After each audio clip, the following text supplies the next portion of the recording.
The night Lily Cole took her first step in 11 years, the world wasn't watching. No cameras, no headlines. Just a broken-down garage in coastal California, a desperate mother, and a man everyone had forgotten.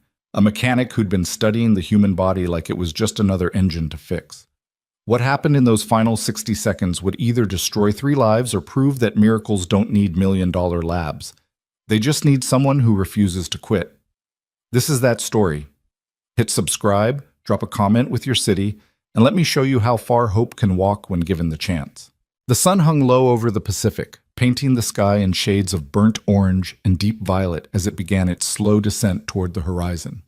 The air smelled of salt and motor oil, a combination that had become as familiar to Ethan Hale as his own reflection. His garage sat on the forgotten edge of Oceanside, California, wedged between a shuttered fish processing plant and a storage facility where dreams went to gather dust. The building itself seemed to sag under the weight of time. Corrugated metal walls streaked with rust, windows so grimy they turned sunlight into something dim and apologetic. Inside, Ethan worked beneath a 1987 Ford pickup, his calloused hands moving with the kind of precision that comes from years of repetition. Oil dripped onto the concrete floor, adding to the constellation of stains that mapped out decades of other people's problems. He was 38 but looked older, the kind of weathering that happens when life takes more than it gives. His dark hair, flecked with premature gray, fell across his forehead as he twisted a wrench, coaxing a stubborn bolt free. "Dad?" A small voice cut through the metallic clanging. Ethan slid out from under the truck, his worn creeper groaning against the concrete. His daughter, Sophie, stood in the doorway, connecting the garage to their small apartment above. She was 7 years old, all wild curls and bright eyes that still held the kind of wonder he'd lost somewhere along the way. "Yeah, sweetheart? Is it dinner time yet? I finished my homework." He glanced at the clock mounted on the far wall, 6:47 p.m. The day had slipped away from him again, swallowed by carburetors and timing belts, and the endless parade of vehicles that limped through his doors seeking resurrection. "Give me 10 minutes. I just need to finish this oil change." Sophie nodded, but she didn't leave. Instead, she wandered over to his workbench, her small fingers tracing the edge of a notebook that lay open among the scattered tools. The pages were filled with sketches, detailed anatomical drawings of joints, muscles, skeletal structures. Notes crowded the margins in Ethan's tight handwriting, observations about angles and leverage points, calculations that had nothing to do with engine repair. "What's this one?" she asked, pointing to a diagram of a knee joint. Ethan pulled himself upright, wiping his hands on a rag that was already black with grease. He walked over and looked down at the drawing, seeing it through her curious eyes. "That's how your leg bends," he said softly. "See these? Those are ligaments. They hold the bones together but still let you move. It's kind of like a really complicated hinge." "Like on a door?" "Smarter than a door. A door only swings one way. Your knee can bend, twist a little, absorb impact when you jump. It's engineering that's way better than anything humans have built." Sophie studied the drawing with the seriousness of someone much older. "Is this for Uncle Danny?" The question hit him like a fist to the chest, even though it shouldn't have. Danny had been gone for 3 years now, his younger brother, paralyzed from a car accident, who'd lived the last 2 years of his life in Ethan's care before pneumonia took what the accident couldn't. But Sophie remembered. She remembered Ethan spending nights reading medical journals, sketching designs for braces and supports, trying to find some way to give Danny back even a fraction of what he'd lost. "Yeah," Ethan said quietly. "It started with Uncle Danny." "But you still do it, even though he's gone." Ethan put a hand on her shoulder. "Because there are other people out there like him, people who still have hope." Sophie looked up at him with those devastating eyes, so much like her mother's that sometimes it hurt to meet her gaze. "Do you think you'll really help someone someday?" It was an innocent question, asked without judgment, but it carried the weight of years. Years of late nights and failed attempts, of textbooks Ethan could barely afford, and equipment he built from salvaged parts. Years of people telling him he was wasting his time, that he was just a mechanic, that real innovation happened in universities and research labs, not in grimy garages that smelled like desperation. "I don't know, Sophie," he admitted, because he'd never lied to her. But I'm going to keep trying. She smiled at that, a small curve of lips that said she believed in him, even when he struggled to believe in himself. Then she was gone, padding back upstairs to wait for dinner that would probably be mac and cheese again because it was cheap and filling, and all he had energy to make after 10 hours of work. Ethan stood alone in the garage, surrounded by the mechanical corpses of other people's transportation, and allowed himself a moment of honesty. He was tired, not just physically, though his back ached and his hands were scraped raw. He was tired of the weight of it all, the bills that multiplied faster than he could pay them, the responsibility of raising Sophie alone, the ghost of his wife Claire who'd died bringing their daughter into the world, the memory of Danny wasting away in a hospital bed while Ethan frantically searched for answers that never came. The smart thing would be to give up the research, to accept that he was a mechanic, nothing more, and focus on keeping his business afloat and his daughter fed. The smart thing would be to sell the medical books stacked in the corner, to stop buying anatomy models from eBay, to use those late-night hours for sleep instead of study.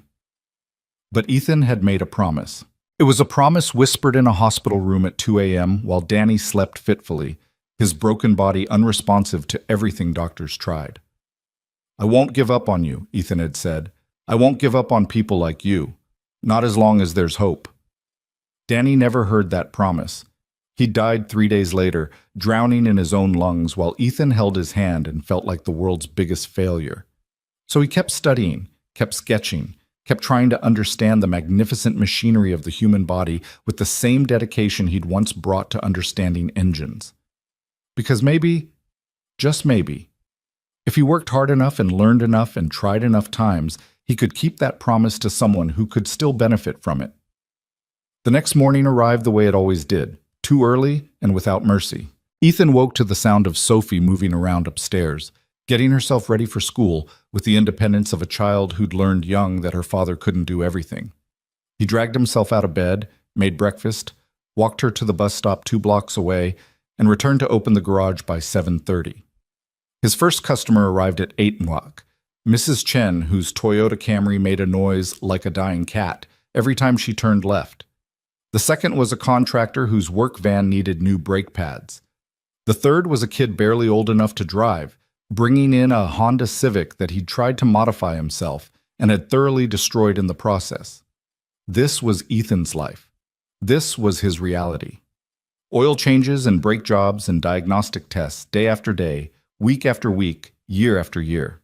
The work was honest and necessary, and it paid just enough to keep the lights on. But it wasn't the life he'd once imagined. There had been a time, before Claire died, when Ethan had been different. He'd been a scholarship student at UC San Diego, studying mechanical engineering, finishing his junior year with a 3.9 GPA, and plans to specialize in biomedical engineering. Professors had talked about his potential, about graduate school, about a future building prosthetics and medical devices that could change lives. Then Sophie came early. Complications.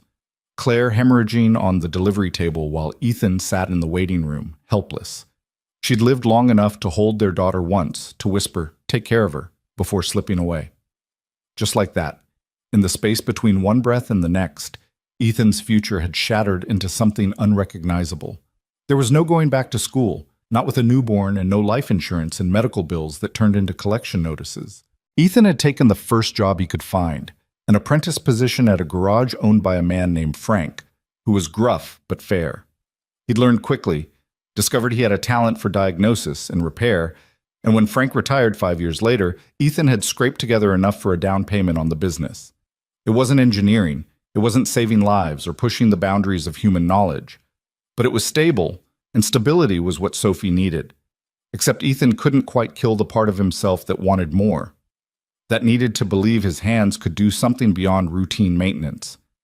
So he studied at night, teaching himself the anatomy and biomechanics that he would have learned in graduate school. He built his knowledge piece by piece, textbook by textbook, sacrificing sleep and social life and any chance at moving beyond the edges of survival. People thought he was crazy. His few remaining friends from college had stopped calling years ago, tired of inviting him to things he could never attend. The other mechanics in town regarded him with a mixture of pity and suspicion. Why would anyone waste time on medical research when they could be working on cars or watching football or living a normal life. Even his own father, during their rare phone calls, couldn't hide his disappointment. "You had real potential, Ethan," he'd said the last time they spoke.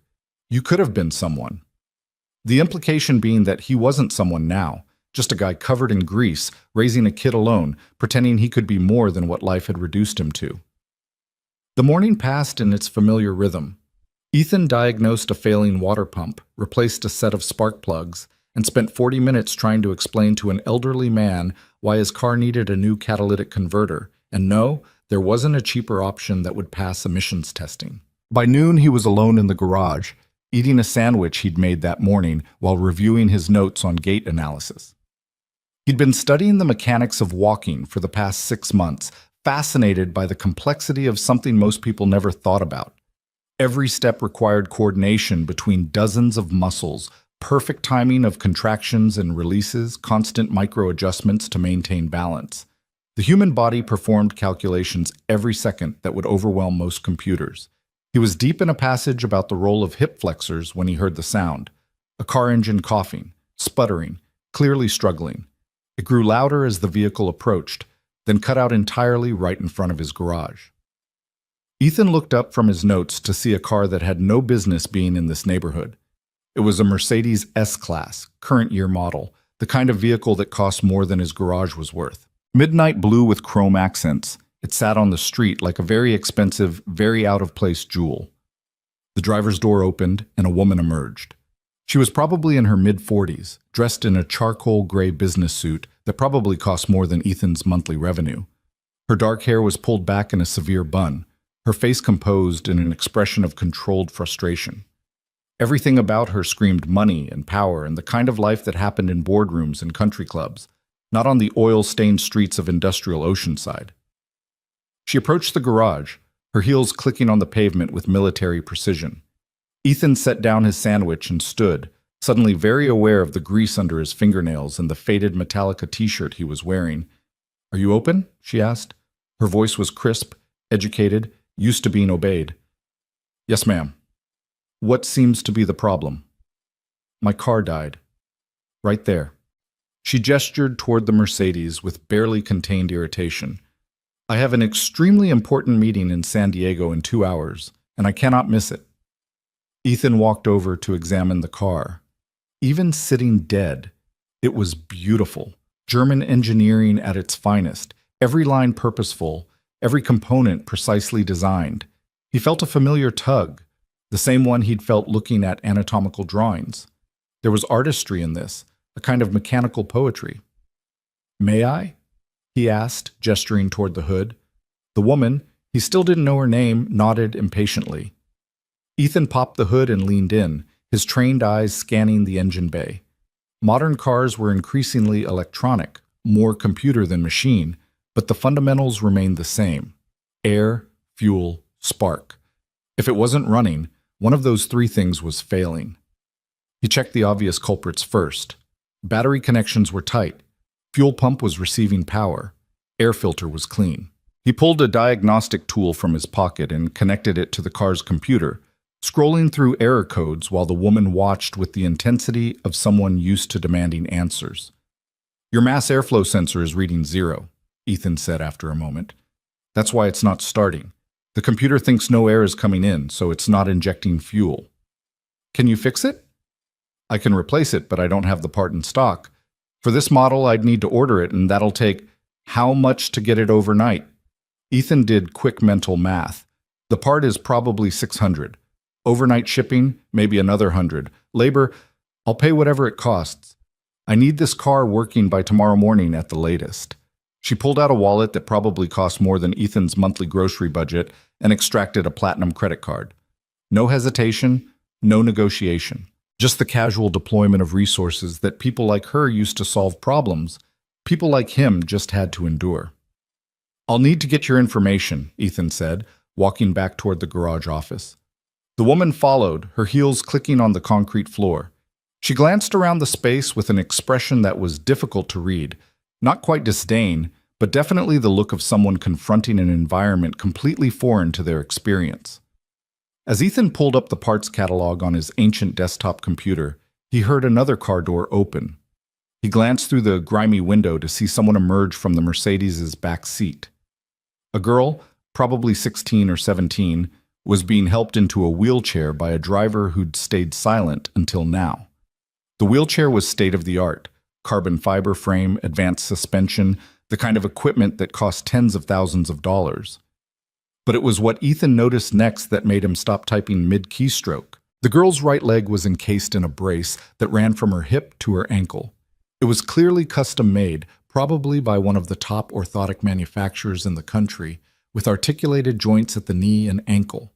But even from this distance, even through a dirty window, Ethan could see something that made his engineer's mind recoil. The alignment was wrong.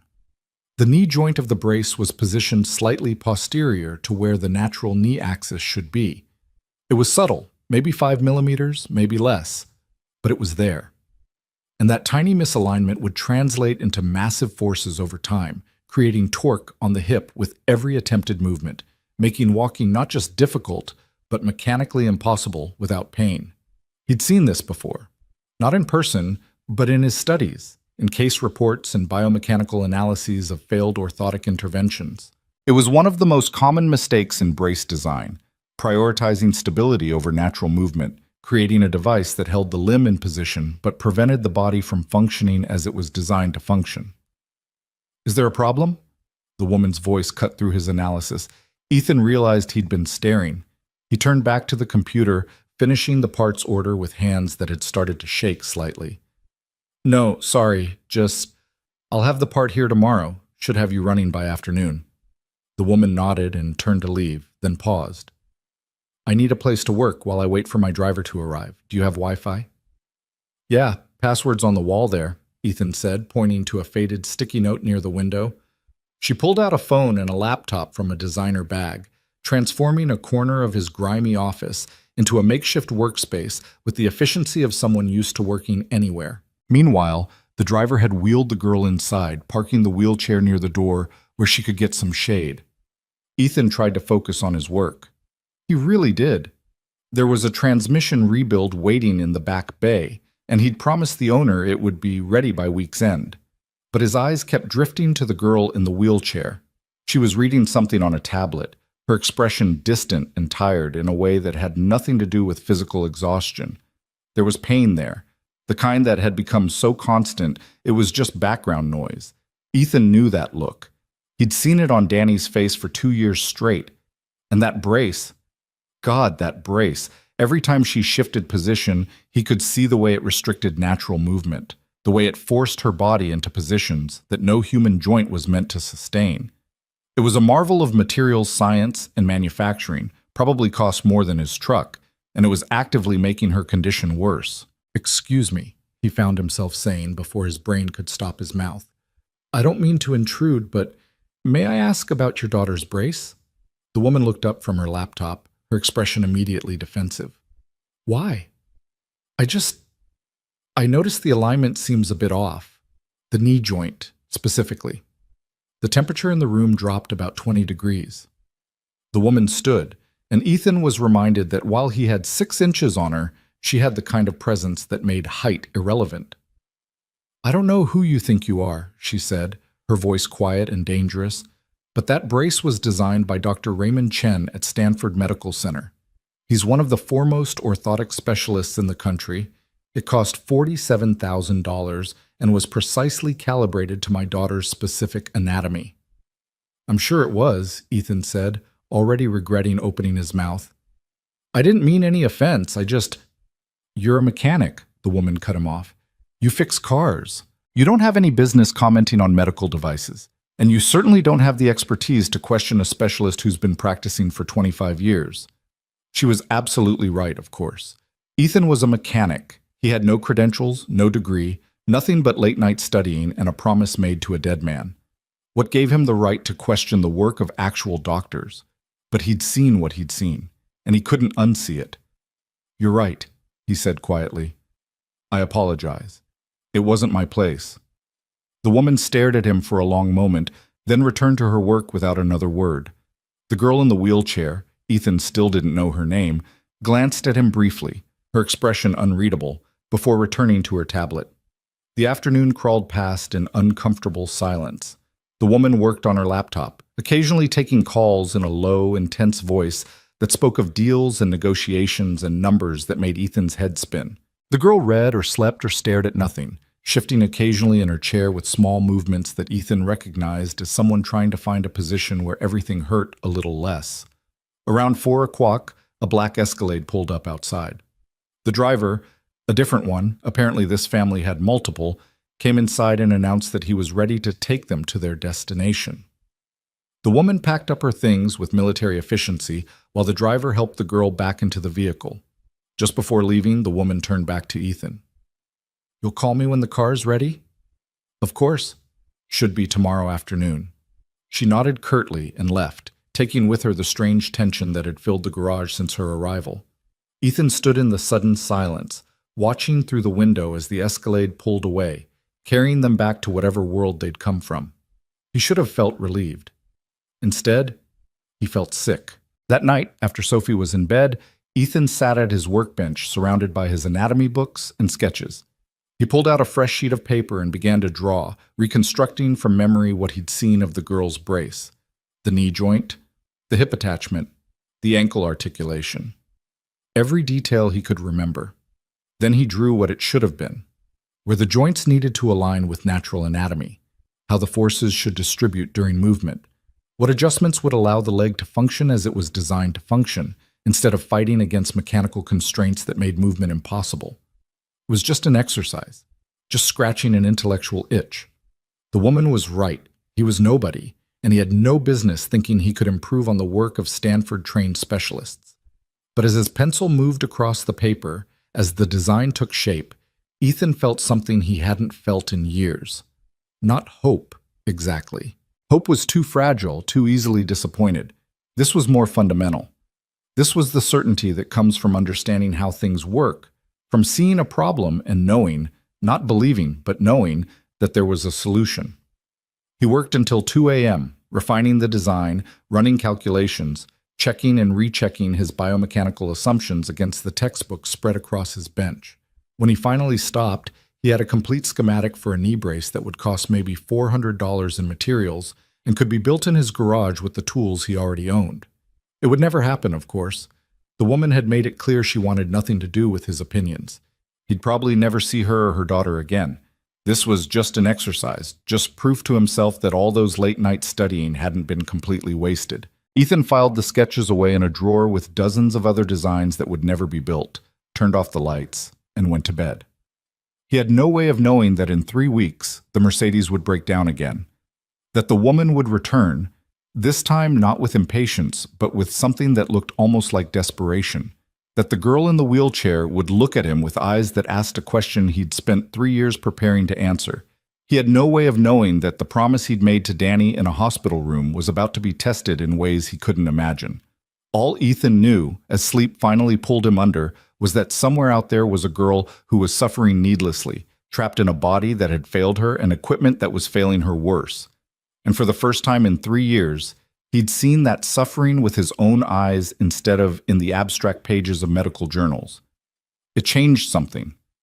He couldn't articulate what exactly, but as he drifted off, his last conscious thought was a repeat of that old promise, spoken now not to Danny, but to a girl whose name he didn't know. "I won't give up on you, not as long as there's hope." 3 weeks passed before Ethan saw the Mercedes again. 21 days during which he'd almost convinced himself that the encounter had been a strange anomaly, a brief intersection of worlds that would never touch again. He'd filed away the sketches of the knee brace design, buried them under new diagrams and half-finished calculations, and tried to focus on the work that actually paid his bills. Sophie had started asking questions about money, not directly, the way adults did, but in the careful, observant way of children who noticed when their father skipped meals, or when the heat got turned down earlier in the evening to save on the gas bill. She'd asked if they could get a cheaper kind of cereal. She'd stopped mentioning the field trip her class was taking to the Science Museum, the one that cost $35 she knew he didn't have. It was Thursday afternoon, nearly 5 o'clock, when Ethan heard the familiar sputter of an expensive engine failing. He looked up from the Dodge Durango he was working on and felt his stomach drop as the midnight blue Mercedes coasted to a stop in front of his garage for the second time. The woman emerged with the same controlled frustration as before, but this time there was something else in her expression, something that looked almost like resignation. "It died again," she said without preamble. "Different problem this time. It just lost power on the highway." Ethan wiped his hands and walked over to the car. The girl was in the back seat again, wheelchair visible through the tinted windows, but she didn't get out this time. The woman stood with her arms crossed, and Ethan noticed details he'd missed before.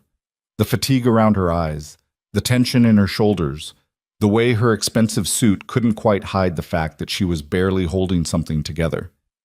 "Let me take a look," he said. This time the diagnosis took longer. The mass airflow sensor he'd replaced was functioning perfectly. Fuel pressure was good. Ignition system checked out. Ethan worked methodically through the possibilities while the woman made phone calls, her voice sharp and professional as she rescheduled meetings and delegated tasks to people whose names Ethan didn't recognize. After 40 minutes, he found it.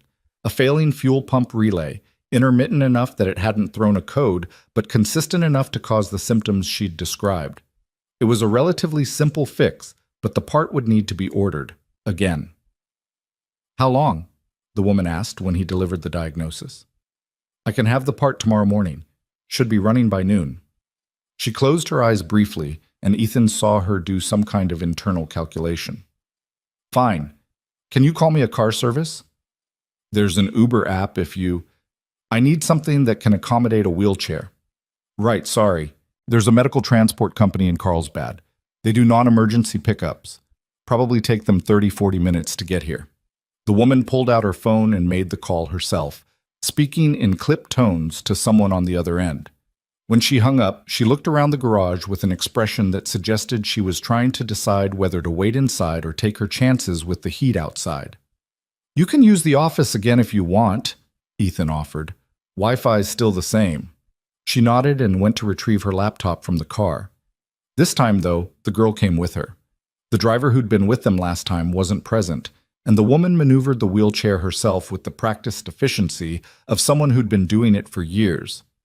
Ethan tried not to stare as they passed, but he couldn't help noticing the brace again. The same misalignment, the same mechanical constraint that his mind automatically wanted to correct. The girl noticed him looking and quickly glanced away, her face coloring slightly. "Mom, I'm fine out here," she said, her voice quiet. "You don't need to... Lily, please, just sit inside where it's cool." So her name was Lily. Ethan filed that information away as he returned to the Durango, trying to focus on the brake job that actually needed finishing. But his attention kept drifting to the office where mother and daughter sat in uncomfortable proximity, the woman working while Lily stared at her tablet with the glazed expression of someone who'd given up on being interested in anything. 20 minutes passed. 30. Ethan finished the brake job and moved on to paperwork, trying to give them privacy while they waited. Then he heard it, a sharp intake of breath, followed by a soft whimper that Lily tried unsuccessfully to stifle. He looked up to see her shifting in the wheelchair, one hand pressed against her hip, her face pale. The woman, her mother, immediately stopped typing. "Is it bad?" she asked, and there was something raw in her voice that hadn't been there before. "I'm okay," Lily said automatically, but her jaw was clenched tight. "Do you need your medication? I have the pills in my bag." "I already took them an hour ago. They're not helping." The mother's hands hovered uselessly for a moment, and Ethan saw something he hadn't expected. Absolute helplessness on the face of a woman who seemed like she could command anything. She reached out and touched her daughter's shoulder, and Lily leaned into it slightly, and the intimacy of that small gesture made Ethan feel like he was intruding on something private. He should have looked away, should have minded his own business. But he was watching when Lily tried to adjust her position and the brace caught slightly, and he saw the wince that followed, saw the way the mechanical joint forced her leg into an angle that no human knee was meant to sustain. "Excuse me," Ethan said before he could stop himself. "I'm sorry, I don't mean to interrupt, but could I ask what's causing the pain?" The mother's head snapped up, her expression immediately defensive. "That's really not your concern." "I know, you're right. I just..." He trailed off, unsure how to explain without sounding like an arrogant idiot. "I noticed the brace last time. the alignment. And I wondered if maybe that's contributing to... We've been to 17 specialists, the mother cut him off, her voice tight. 17, including doctors at Stanford, Johns Hopkins, and Mayo Clinic. Do you really think you, a mechanic in a garage in Oceanside, can see something they all missed? No, Ethan said honestly. Probably not. But sometimes the obvious things are the easiest to miss because everyone assumes someone else already checked. Mom, Lily said quietly, it's okay. Let him... Absolutely not. Lily, we've been through this. We've tried everything. Every adjustment, every new brace, every experimental treatment. Nothing helps. I'm not going to let some random person who fixes cars convince you there's some miracle solution that actual doctors haven't found. The words hung in the air like an accusation. Ethan felt heat rising in his face, embarrassment mixed with something else. Frustration, maybe, or the particular anger that comes from seeing someone suffer needlessly and being unable to help. You're right, he said quietly. I apologize. It's not my place. He turned back to his work, forcing himself to focus on the invoices that needed processing. Behind him, he heard Lily's mother return to her laptop, the aggressive clicking of keys suggesting she was taking her frustration out on whatever email she was composing. The transport van arrived 45 minutes later. Ethan watched from the garage bay as the driver helped Lily into the vehicle, securing her wheelchair with practiced efficiency. The mother stood nearby, phone pressed to her ear, still working even in the parking lot of a garage in a neighborhood she probably never knew existed before her car started breaking down. Just before getting into the van, Lily looked back at him. Their eyes met for just a second, and Ethan saw something there that made his chest tighten. Not hope, exactly. More like the ghost of hope, the faint memory of what it felt like to believe things could be different. Then the van door closed, and they were gone. Ethan stood in the empty garage, surrounded by the familiar smell of oil and metal, and felt something crack open inside him. It was the same feeling he'd had sitting next to Danny's hospital bed, the same helpless rage at a world that broke people and then charged them $47,000 for solutions that didn't solve anything.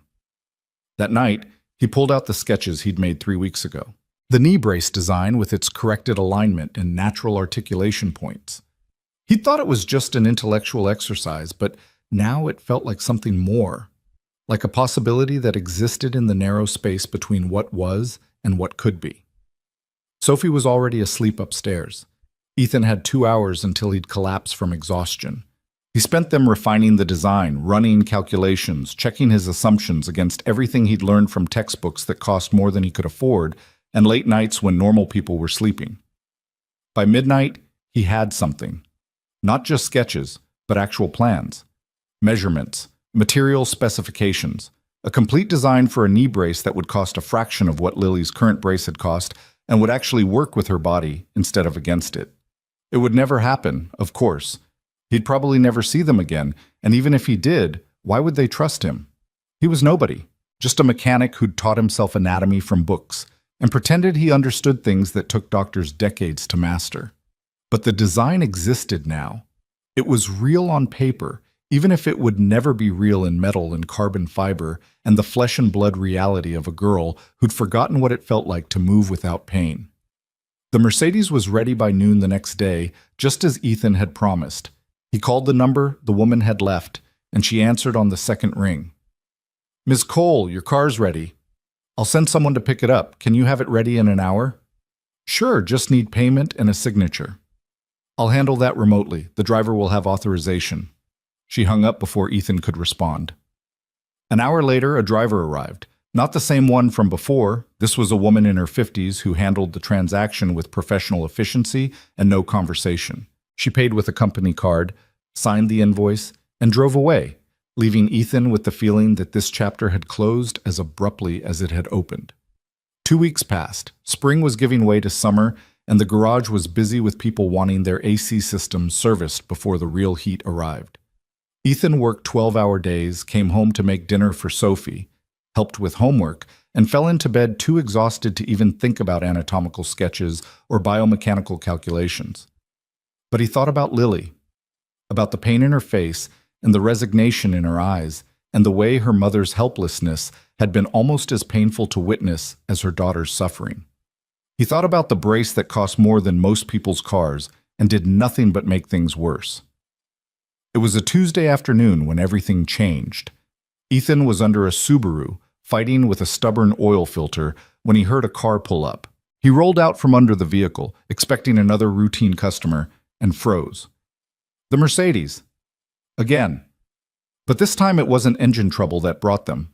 The woman, Ms. Cole, he reminded himself, emerged from the car with an expression that was completely different from the controlled frustration of previous visits. She looked desperate. "Mr. Hale?" she said, and the fact that she knew his name meant she'd been thinking about this, planning this. "Yes, ma'am?" "I need to talk to you about my daughter." Ethan stood slowly, wiping his hands on a rag, his heart suddenly hammering against his ribs. "Is she okay?" "No." The word came out flat, exhausted.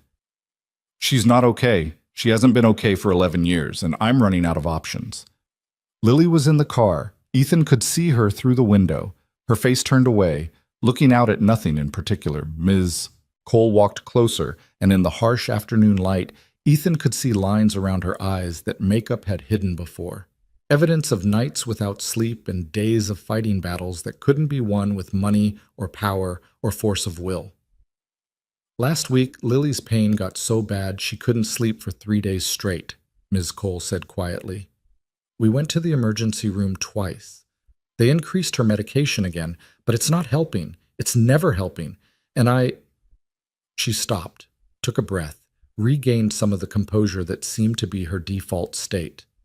"I've been thinking about what you said, about the brace, about the alignment. Ms. Cole, I really don't have any credentials to—" "I don't care about credentials." Her voice was sharp now, almost angry. "Do you know how many credentialed doctors have told me there's nothing more they can do? That Lily just needs to accept her limitations? That the pain is psychological, or that she's just sensitive, or that she should try meditation or therapy or any number of things that have nothing to do with the fact that my daughter can't walk without agony?"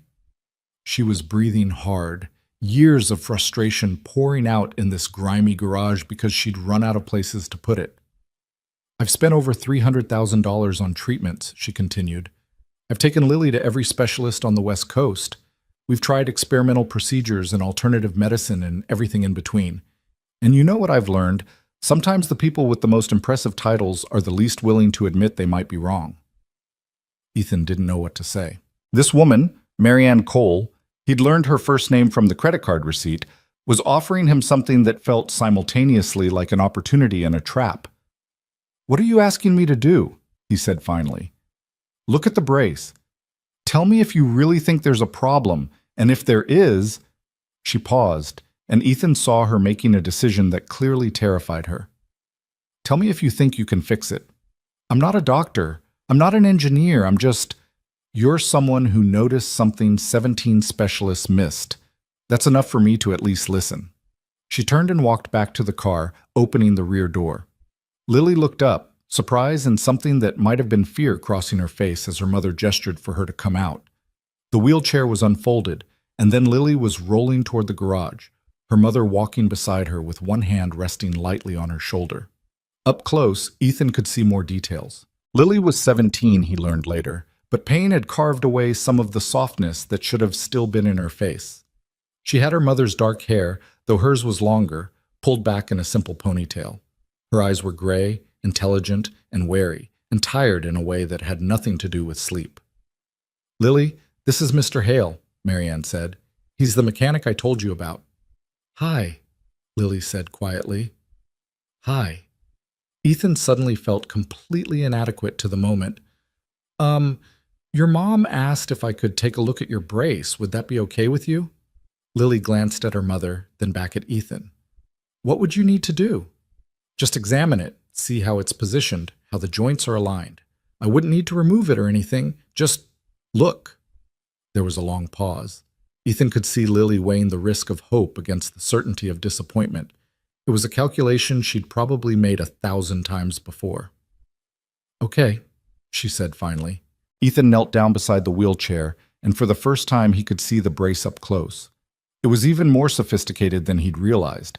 Titanium frame with carbon fiber reinforcement, articulated joints with microhydraulics, custom padding molded to Lily's specific anatomy. The engineering was impressive. The execution was flawed. "Can you tell me what happened?" he asked gently. "How you ended up needing the brace?" Lily looked at her mother, who nodded slightly. "I was 6, Lily said, her voice soft. "There was an accident, car crash. My femur was shattered in 3 places, and there was severe damage to the knee.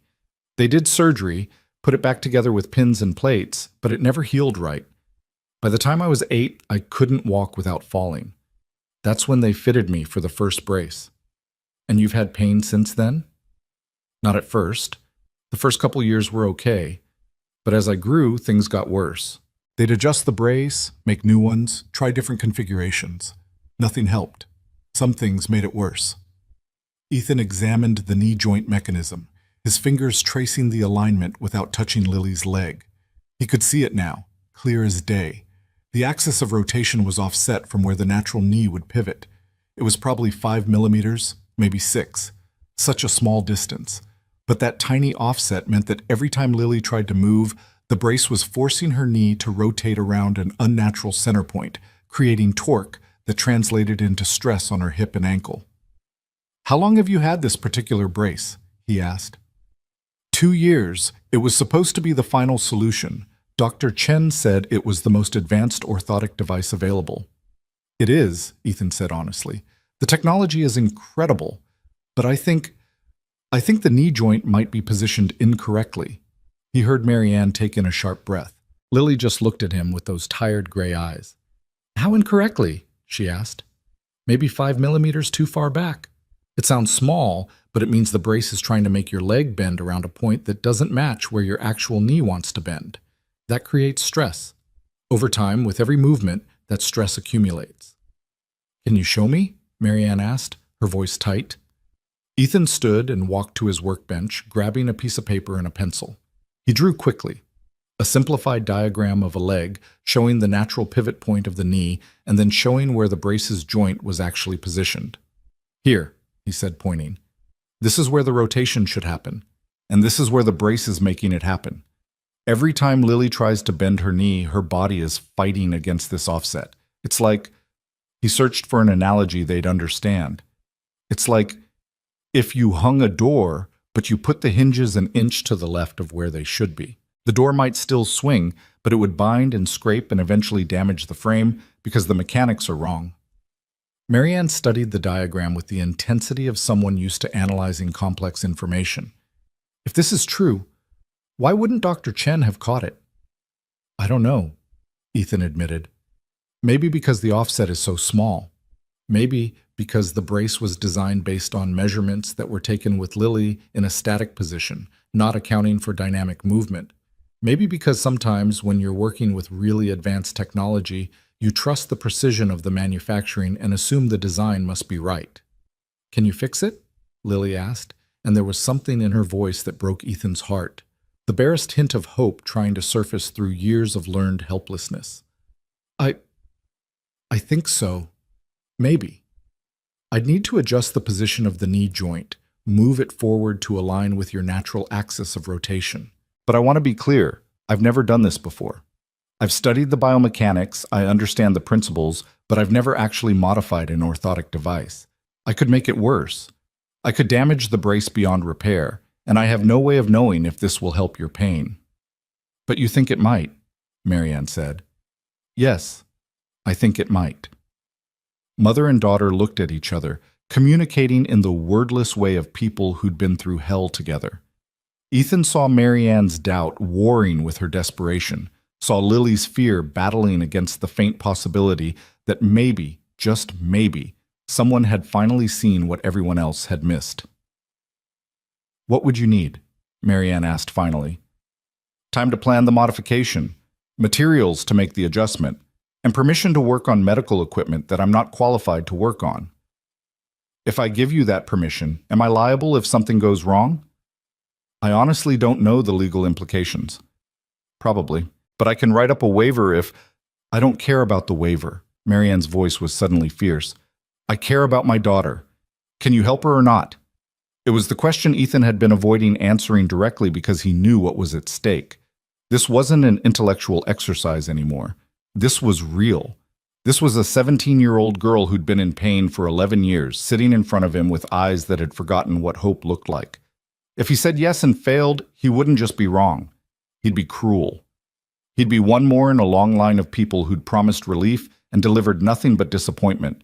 But if he said no, if he walked away from this because he was afraid of failing, then what was the point of all those late nights studying? What was the point of the promise he'd made to Danny? I think I can help, Ethan said, his voice steadier than he felt. I can't promise anything, but I'll give you everything I have. Marianne nodded slowly. When can you start? I need a few days to plan the modification, and I'll need to work on the brace while Lily's wearing it. I need to see how it moves, how it interacts with her actual anatomy. Is that okay? He directed the question to Lily, not her mother. It was her body, her pain, her choice. Yes, Lily said quietly. When should I come back? Give me 3 days to prepare. Then we'll try. They left shortly after, Marianne writing down Ethan's phone number and promising to return on Friday afternoon. Ethan watched the Mercedes pull away, and only when it was out of sight did he allow himself to fully process what he'd just agreed to do. He'd volunteered to modify a $47,000 medical device. He had no training, no certification, nothing but sketches in a notebook and knowledge gleaned from textbooks. If this went wrong, he could be sued. He could lose everything. And far worse than any legal or financial consequences, he could hurt someone who'd already been hurt too much. That night, Ethan worked until 3 a.m. He reviewed everything he knew about knee biomechanics, double-checked his calculations, sketched out modification plans and backup approaches. Sophie found him at his workbench in the morning, asleep with his head on an anatomy textbook, pencil still in hand. "Dad?" she said, gently shaking his shoulder. "You're going to be late opening the garage." Ethan jerked awake, his neck screaming in protest from the awkward angle. He looked at his daughter's concerned face and felt a wave of guilt.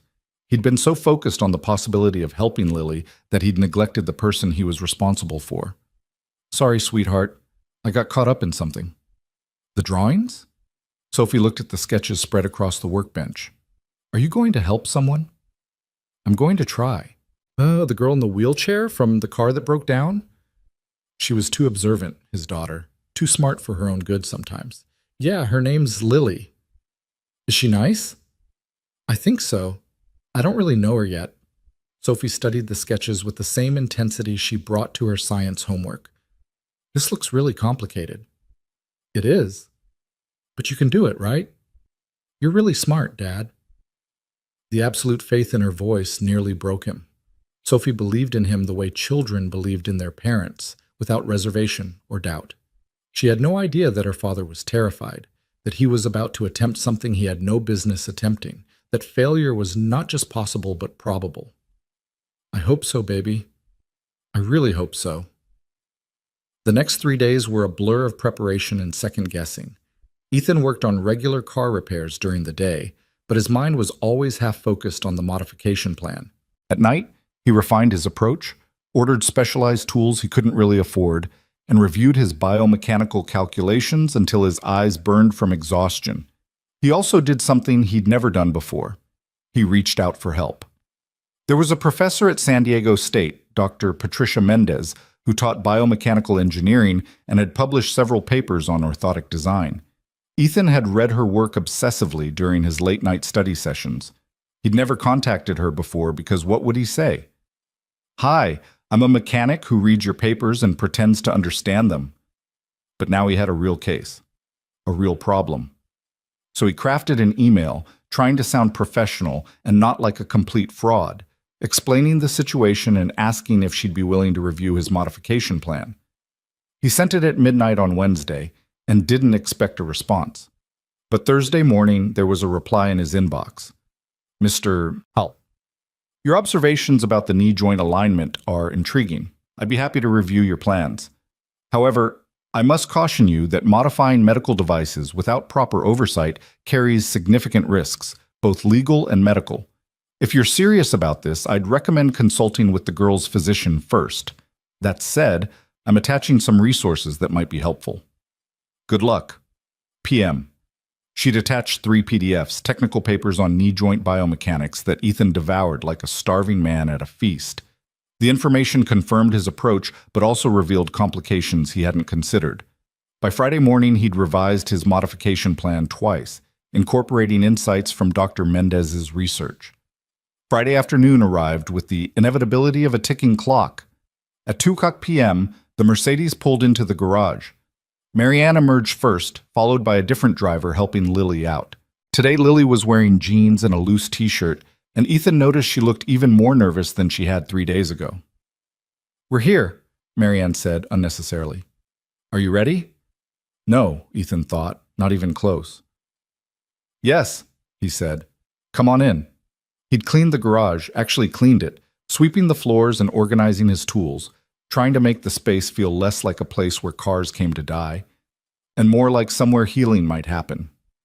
He'd set up a folding chair near his workbench, positioned under good lighting where he could see what he was doing. Lily wheeled herself over to the chair, and with effort that she tried to hide, transferred from the wheelchair to the seat. Ethan could see the pain the movement caused, the careful way she had to position herself to minimize the stress on her hip and knee. "Okay," he said, pulling on a pair of clean gloves. "I'm going to examine the brace first, see exactly how it's attached and where the adjustment points are. This might take a while. Let me know if you need a break or if anything hurts." Lily nodded, her jaw set in determination. Ethan knelt beside her and began his examination, his hands careful and professional as he traced the brace's structure. The device was even more complex up close. Multiple adjustment points, tension settings, articulation controls. He took measurements, compared them to the sketches he'd made, and felt his stomach sink as he realized the modification was going to be harder than he'd thought. The knee joint wasn't just offset. It was integrated into a support system that distributed forces across the entire leg. Adjusting it would require recalibrating the tension in multiple locations, or else he'd just create a different set of problems. Marianne watched from nearby, her arms crossed, her expression unreadable. Ethan was acutely aware that she was probably questioning her decision to trust a mechanic with her daughter's well-being. "Okay," he said after 20 minutes of examination. "I can do this, but it's going to take several hours, and I'm going to need to make adjustments incrementally, move the joint a millimeter at a time, test how it feels, make sure I'm not creating new problems." "How long?" Marianne asked. "Best case? 3 hours. Worst case? I might need to stop and rethink the approach. It's more complicated than I anticipated." He saw doubt flicker across Marianne's face. This was the moment where she could pull back, where common sense would tell her to take her daughter to an actual medical facility instead of letting a stranger experiment on her in a garage. "Do it," Lily said quietly. Both Ethan and Marianne looked at her in surprise. "I've been in pain for 11 years, Lily continued, her voice steady despite the fear in her eyes. "Every specialist says there's nothing more they can do. Every treatment makes it worse or does nothing. If there's even a chance this could help, I want to try." Marianne reached out and took her daughter's hand, squeezing it gently. "Okay," she said. "We try." Ethan took a deep breath and began to work. The modification was painstaking. Every adjustment had to be precise, every movement calibrated. Ethan worked with the focused intensity of someone defusing a bomb, knowing that one mistake could make everything worse. He loosened the mounting points of the knee joint, shifted it forward by increments so small they were almost invisible, then tested the range of motion. "How does that feel?" he asked after the first adjustment. "Different," Lily said. "Not better or worse, just different." He continued, making tiny alterations, asking for feedback after each one. An hour passed, then 2. Ethan's back ached from kneeling, and sweat dripped down his face despite the industrial fans running. But he didn't stop. At the 2.5-hour mark, something changed. Ethan made an adjustment, tested the joint's movement, and heard Lily gasp. "What?" Marianne asked immediately, stepping closer. "What's wrong?" "Nothing's wrong," Lily said, and her voice was strange. When I move my leg, it doesn't catch. There's no binding." Ethan's hands were shaking as he made one more minute adjustment. "Try bending your knee, slowly." Lily did. The brace moved smoothly, the joint tracking along a path that finally matched what her body wanted to do naturally. There was no resistance, no unnatural torque. "Oh my God," Lily whispered. "I can feel the difference." But Ethan knew better than to celebrate yet. No binding was good, but it didn't mean the pain would go away. He spent another 30 minutes fine-tuning the tension settings, making sure the load was distributed correctly across the entire leg. Finally, he sat back on his heels, exhausted. "Okay, that's as good as I can get it without you trying to stand." The garage fell silent. This was the moment of truth. Lily looked at her mother, who looked at Ethan, and he saw all of their fear and hope and desperation reflected in that exchange of glances. "Do you want to try?" Marianne asked her daughter. Lily's hands gripped the arms of the chair. "Yes." Ethan and Marianne helped her stand, supporting her weight as she rose. Lily put weight on her right leg, the one with the brace, and Ethan watched her face carefully for signs of pain. "How is it?" he asked. I don't know, different. The pressure's in different places." She shifted her weight slightly, testing. I think it might be better." She took a step, then stopped, her face going pale. Ethan's heart sank. He'd failed. He'd moved things around and made it worse, and "It doesn't hurt," Lily said, her voice barely audible. "When I step, it doesn't hurt the way it usually does." "Are you sure?" Marianne asked, and Ethan heard years of false hope in that question, the learned skepticism of someone who'd been disappointed too many times. Lily took another step. Her gait was awkward, uncertain, but she wasn't crying out in pain, wasn't wincing with every movement. "I'm sure," she said. "Something's different. It's not perfect, but Mom, it's so much better." Marianne covered her mouth with one hand, and Ethan saw tears gathering in her eyes. But she didn't let them fall, not yet, because experience had taught her that better wasn't the same as healed. "Let's not overdo it," Ethan said quickly. "You need to build up gradually. The brace is adjusted, but your muscles and joints need time to adapt to the new movement pattern." They helped Lily back into the wheelchair, and Ethan could see she was exhausted from the combination of physical stress and emotional intensity. But there was something different in her expression, not quite hope, but something adjacent to it. Possibility, maybe. Marianne pulled him aside while Lily rested. "What do we owe you?" she asked quietly. Ethan hadn't even thought about money. "Nothing. I didn't do anything yet. We need to see if this actually helps over the next few days." "Mr. Hale." "Ethan, please." "Ethan, you just spent 3.5 hours working on my daughter's brace. I need to pay you. Let's wait and see if it works first."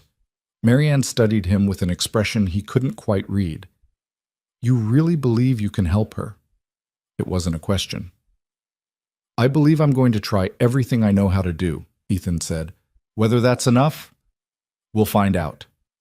They left as the sun was setting, Marianne promising to call the next day with an update. Ethan watched them drive away, then slumped against his workbench, suddenly aware of how exhausted he was. He'd done it. He'd actually modified the brace. And unless Lily had been lying, it seemed to have helped, at least a little. But Ethan knew this was just the beginning. One good moment didn't mean success. He'd seen enough failed treatments, enough false starts with Danny, to know that initial improvements could disappear as quickly as they appeared. The real test would come in the days ahead. Would the adjustment hold? Would Lily's pain continue to decrease, or would it come roaring back? And if it did help, what then? He couldn't just send her back into the world with a modified brace and hope for the best. There would be questions, challenges, probably legal issues he hadn't even considered. But for now, in the fading light of a Friday evening, Ethan allowed himself a moment of cautious optimism. He'd kept his promise to try. He'd given everything he had. The rest was up to fate, physics, and a 17-year-old girl who'd been brave enough to let a stranger try what everyone else said was impossible. The call came at 6:47 the next morning, yanking Ethan from the first deep sleep he'd had in days. He fumbled for his phone, squinting at the unknown number, his heart already racing with the certainty that something had gone wrong. "Hello?" "Ethan, it's Marianne Cole." Her voice was tight, controlled, but there was something underneath it he couldn't identify. We need to talk. His stomach dropped. Is Lily okay? Did the adjustment cause problems? There was a pause, and in that silence, Ethan prepared himself for the worst. He'd made it worse. The modification had failed. Maybe Lily had fallen. Maybe the brace had broken. Maybe... She slept through the night, Marianne said, and now Ethan could hear what was in her voice. It was disbelief. For the first time in 3 years, my daughter slept for 8 hours straight without waking up from pain. Ethan sat up in bed, fully awake now. That's good. That's really good. She woke up an hour ago and asked if she could try walking again. Not just a few steps. She wants to really walk. And Marianne's composure cracked slightly. I don't know if I should let her. What if yesterday was a fluke? What if she pushes too hard and damages something? Has she been taking her pain medication? She didn't take any last night. She said she didn't need it. Ethan threw off his blanket, already moving toward his dresser for clean clothes. Bring her in. Let me check the brace, make sure everything's holding. Then we can assess whether it's safe for her to do more. When? I can be at the garage in 20 minutes. We'll be there in 30. Ethan hung up and stood in his small bedroom, his hands trembling slightly. One night of reduced pain didn't prove anything. The placebo effect was real and powerful. Maybe Lily had simply convinced herself she felt better because she wanted so desperately to believe. Maybe the adrenaline and excitement of the modification had temporarily overridden pain signals. There were a dozen explanations that didn't require his adjustment to have actually worked. But she'd slept through the night, 3 years without sleeping through the night, and one day after his modification, she'd slept for 8 hours. Dad? Sophie's voice came from her bedroom doorway. Who was that? The girl I told you about, Lily. I need to go check on her. Sophie nodded, rubbing sleep from her eyes. Is she better? Maybe. I don't know yet. Can you get yourself breakfast? I left money on the counter for... I know, Dad. I'll be fine. Go help her. Ethan kissed the top of his daughter's head and headed for the garage, his mind already running through every possible complication. The knee joint alignment could have shifted overnight. The tension settings might have loosened. The modification could have placed stress on parts of the brace that weren't designed to handle it, causing structural fatigue that would manifest as failure after repeated use. He was sitting at his workbench reviewing his notes when the Mercedes pulled up 28 minutes later. Marianne emerged first, but this time she didn't look like an executive dealing with an inconvenient problem. She looked like a mother who'd been offered something she was terrified to believe in. The driver helped Lily out, but Ethan noticed immediately that something was different. Lily wasn't slumped in the wheelchair with the defeated posture he'd seen before. She was sitting upright, alert, and when she caught his eye through the garage door, she smiled. It was the first time he'd seen her smile. Good morning, Ethan said as they came inside. How are you feeling? Better? Lily said simply. Really better. Not just a little bit, actually, genuinely better. Tell me specifically what's different. Lily glanced at her mother, then back at Ethan. The constant burning sensation in my hip, it's gone. The sharp pain that used to shoot down my leg when I moved a certain way, gone. There's still some discomfort, especially when I first stand up, but it's like someone turned down the volume on everything. Ethan knelt beside the wheelchair and began examining the brace with the careful attention of a watchmaker studying a timepiece. The adjustment was holding. The knee joint was still positioned where he'd moved it, the tension settings unchanged. There were no visible signs of stress or failure in the structure. Can I try walking? Lily asked. Please, I know you said to take it slow, but I feel like I can do more than yesterday. Every instinct told Ethan to say no, to be cautious, to prevent her from pushing too hard and risking injury. But when he looked at her face, he saw something that stopped the words in his throat. She looked alive in a way she hadn't before, like someone who'd been held underwater and had just broken the surface. Okay, he said slowly. But we do this carefully, small steps, and you tell me immediately if anything hurts. Not discomfort, pain. Understand? I understand. Ethan and Marianne helped Lily stand. She wavered slightly, finding her balance, then took a breath and stepped forward with her right leg. The movement was smoother than yesterday, more confident. She brought her left leg forward, then her right again. She was walking, Not perfectly. There was still a hitch in her gait, still careful deliberation in each movement, but she was walking without the sharp intakes of breath, without the white-knuckled grip on whatever support was nearby, without the look of someone enduring torture with each step. "How far do you want to go?" Ethan asked, walking beside her. "To the end of the garage and back." It was maybe 30 feet. Lily covered the distance slowly, her concentration absolute. At the far wall, she turned carefully and started back. Halfway there, her right leg trembled slightly, and Ethan reached out to steady her. "You okay?" "Just tired. The muscles aren't used to this." She made it back to the wheelchair and sat down heavily, breathing hard but grinning. "Did you see that? I just walked 60 feet. "I saw," Marianne said, and there were tears streaming down her face now, the composure completely shattered. "Baby, you were amazing." Lily reached up and took her mother's hand, and Ethan turned away to give them a moment of privacy, his own eyes burning. This was what he'd imagined during all those late nights studying.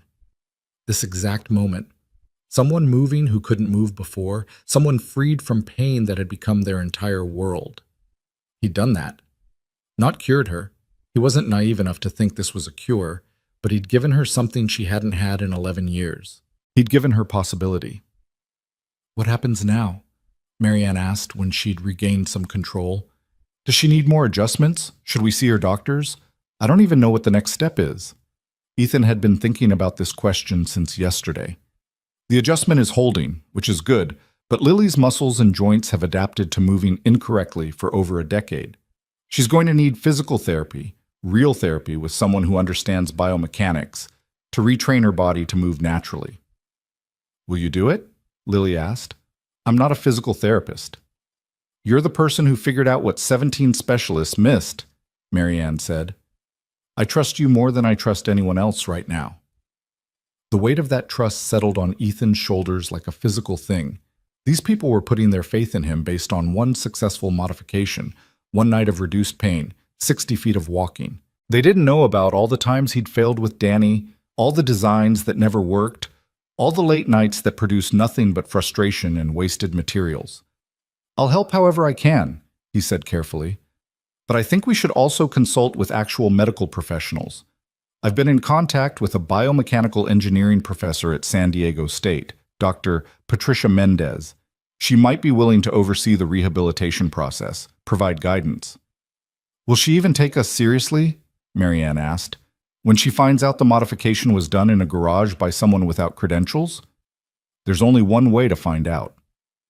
That afternoon, Ethan composed an email to Dr. Mendez, laying out what had happened with as much professional language as he could muster.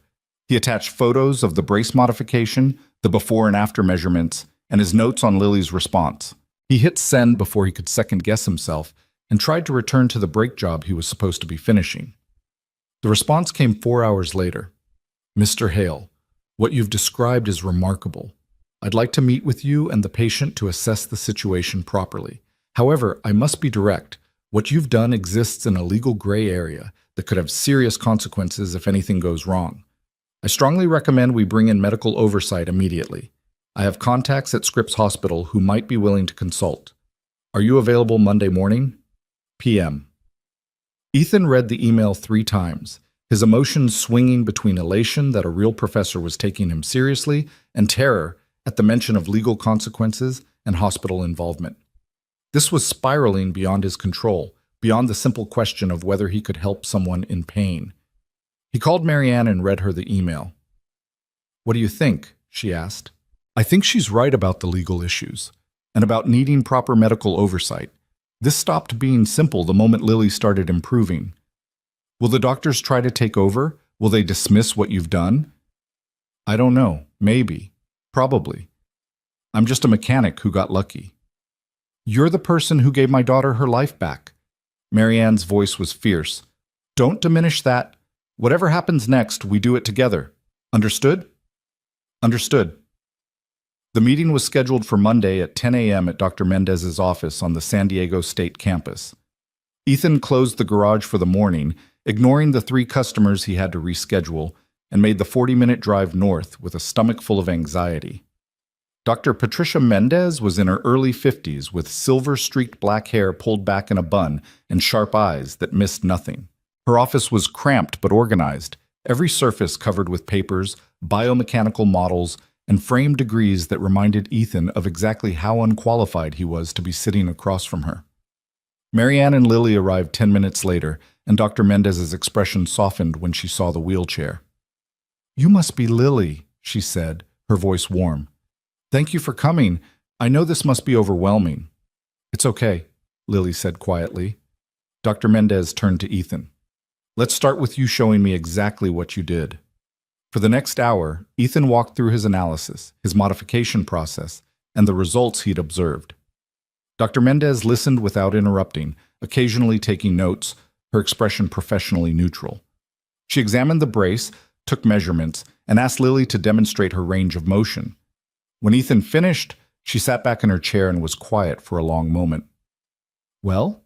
Marianne finally asked, unable to stand the silence. "It's elegant," Dr. Mendez said, looking at Ethan with something that might have been respect. "The modification is simple, but it addresses the exact mechanical flaw that was causing the problem. The alignment is now within 2 millimeters of optimal. Honestly, better than many professionally designed braces I've reviewed." "So he did it right?" Lily asked. "He did it right, which creates both an opportunity and a problem." Dr. Mendez turned to Marianne. "The opportunity is that your daughter might be able to achieve significant functional improvement if we build on this foundation with proper rehabilitation. The problem is that this modification was done outside of any medical system, without oversight, and technically using equipment that wasn't Mr. Hale's to modify." "Are you saying he could be in legal trouble?" Marianne's voice had gone cold. "I'm saying there are complex questions here that go beyond biomechanics. The brace was prescribed by a physician. It was built to specific specifications by a licensed manufacturer. Mr. Hale altered it without authorization. If something had gone wrong, if Lily had been injured, the liability issues would be severe." Ethan felt his chest tighten. He'd been so focused on trying to help that he hadn't fully considered the legal minefield he was walking through. "But nothing went wrong," Lily said. "I'm better." "You are," Dr. Mendez agreed. "And that's wonderful. But from a medical and legal standpoint, we need to regularize this situation. I'd like to bring in Dr. James Morrison from Scripps Hospital. He's an orthopedic specialist I trust, someone who's willing to think outside traditional approaches. If he's willing to provide medical oversight, we might be able to continue Lily's rehabilitation under proper supervision." "And if he's not willing?" Ethan asked. Dr. Mendez met his eyes.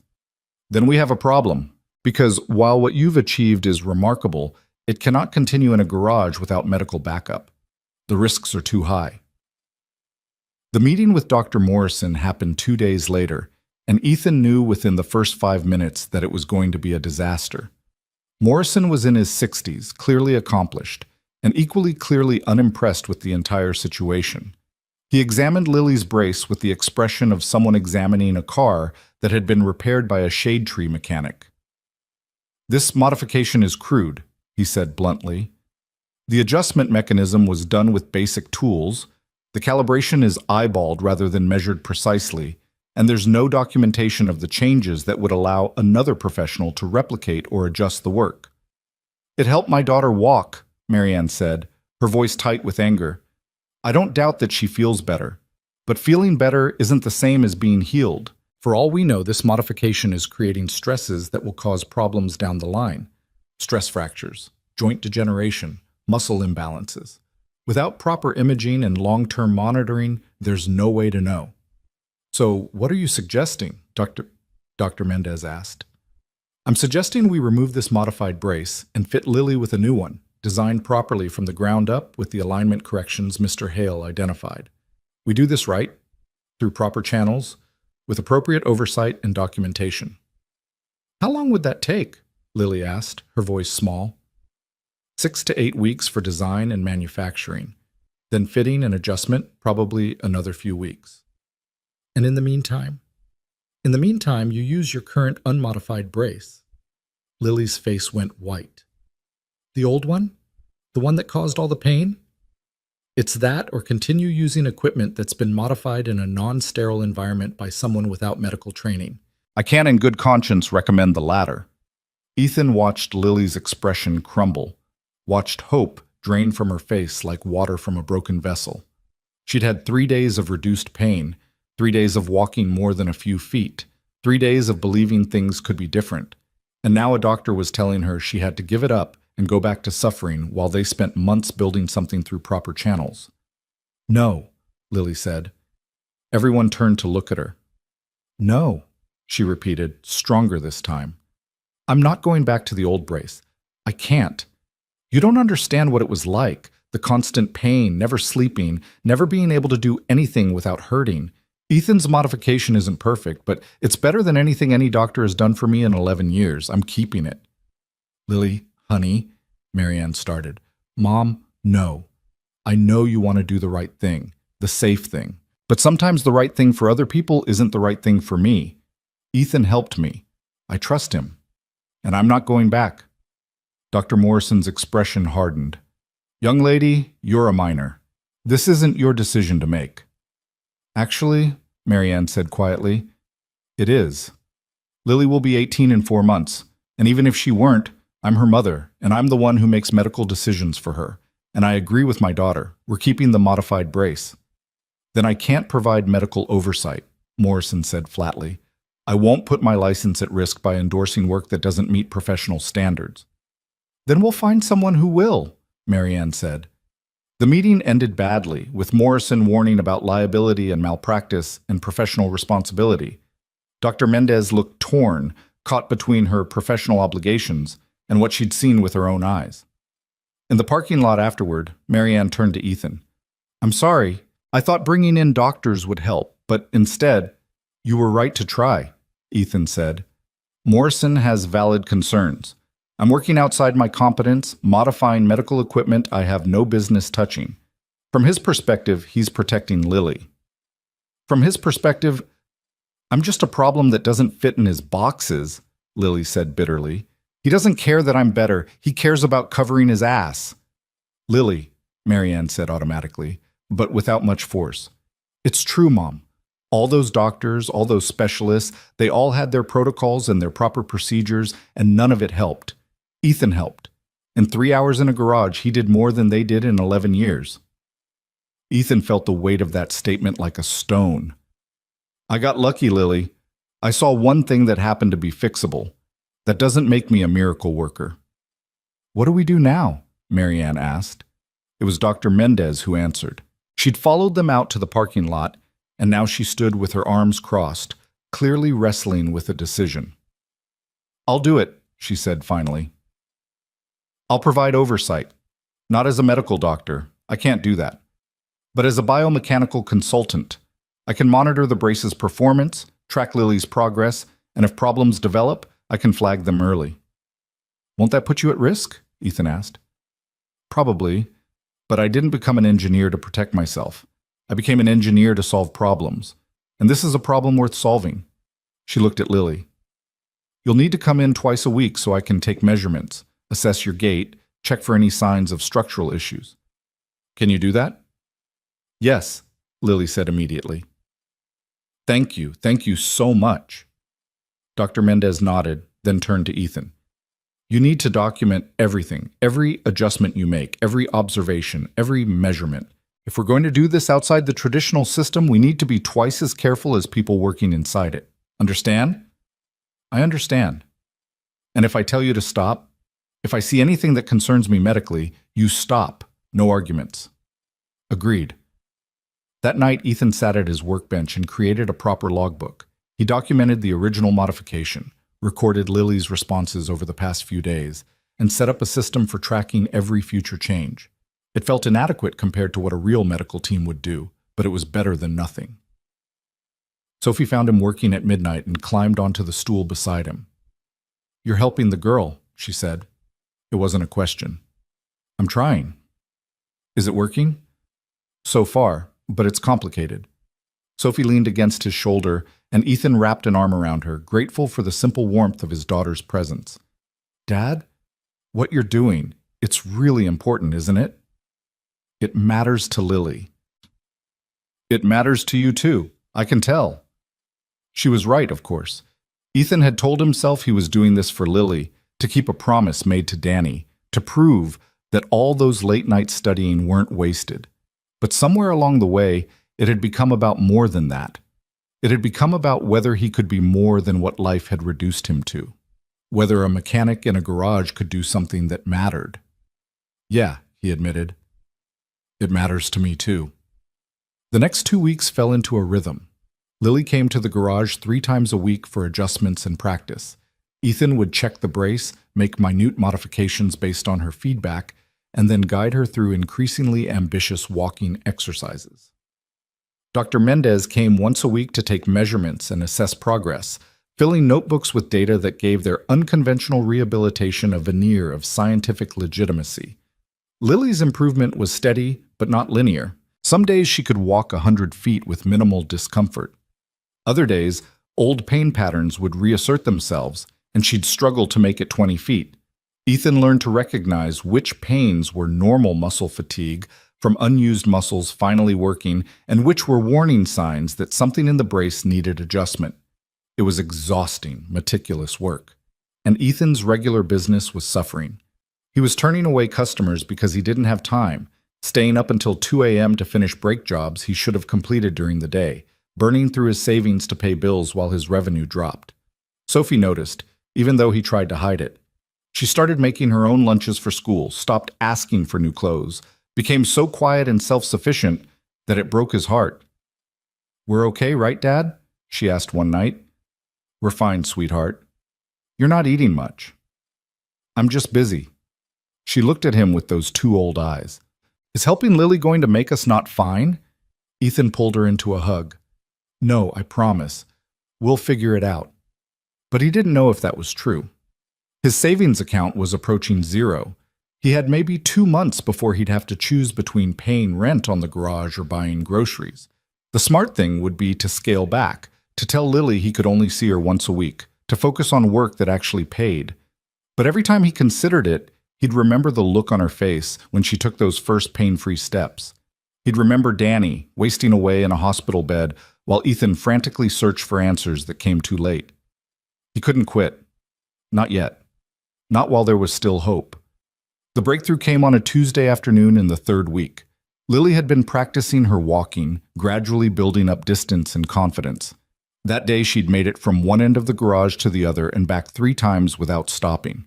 Ethan was making notes in his logbook when he heard Marianne's sharp intake of breath. He looked up to see Lily standing in the middle of the garage, no longer holding on to anything for support. She lifted her right foot, the one with the brace, and took a step. Not the careful, deliberate step she'd been doing for weeks. A normal step. The kind of step someone takes when they're not thinking about it, when movement is just something their body knows how to do. Then another, and another. She was walking across the garage with a fluidity that Ethan hadn't seen before, the brace moving in perfect synchronization with her natural gait. "Lily," Marianne said, her voice cracking. "Baby, look at you." Lily glanced down at her own feet, as if surprised to find them moving so naturally. She laughed, a sound of pure, uncomplicated joy, and took 5 more steps before stopping, breathing hard but grinning. "Did you see that?" she asked, looking at Ethan. "I wasn't even thinking about it. I was just walking." Ethan nodded, not trusting himself to speak. This was it. This was the moment he'd been working toward, the proof that the modification wasn't just reducing pain, but actually restoring function. "How do you feel?" he managed to ask. "Tired, my muscles are burning, but Ethan," she paused, searching for words. "I don't hurt. I'm moving and I don't hurt." Marianne was crying openly now, and Lily wheeled over to her mother and stood up from the chair, stood up without help, without grimacing, and wrapped her arms around her mother's shoulders. "We did it, Mom," she whispered. "We actually did it." They held each other in the middle of the garage, and Ethan turned away to give them privacy, his own eyes burning. He'd done this. With nothing but knowledge gleaned from textbooks and a promise to a dead man, he'd given a girl her life back. The elation lasted exactly 4 days.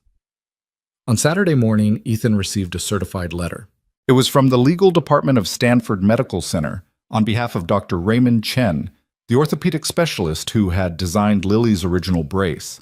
The letter informed him that he was in violation of multiple medical device regulations, that he had modified proprietary equipment without authorization, and that he was to cease all work with the patient immediately pending a formal investigation. There was also a mention of potential criminal charges. Ethan read the letter 3 times, his hands shaking. Someone had reported him. Maybe Morrison, maybe someone at the hospital, maybe just a bureaucrat who'd heard about what he was doing and decided it violated protocol. He called Marianne immediately. "I got it too," she said, her voice tight.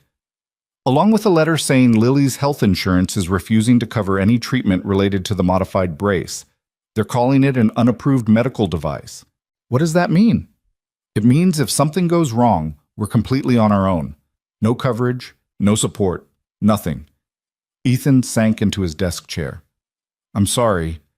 I should have thought about insurance implications. I should have—" "Stop. This isn't your fault.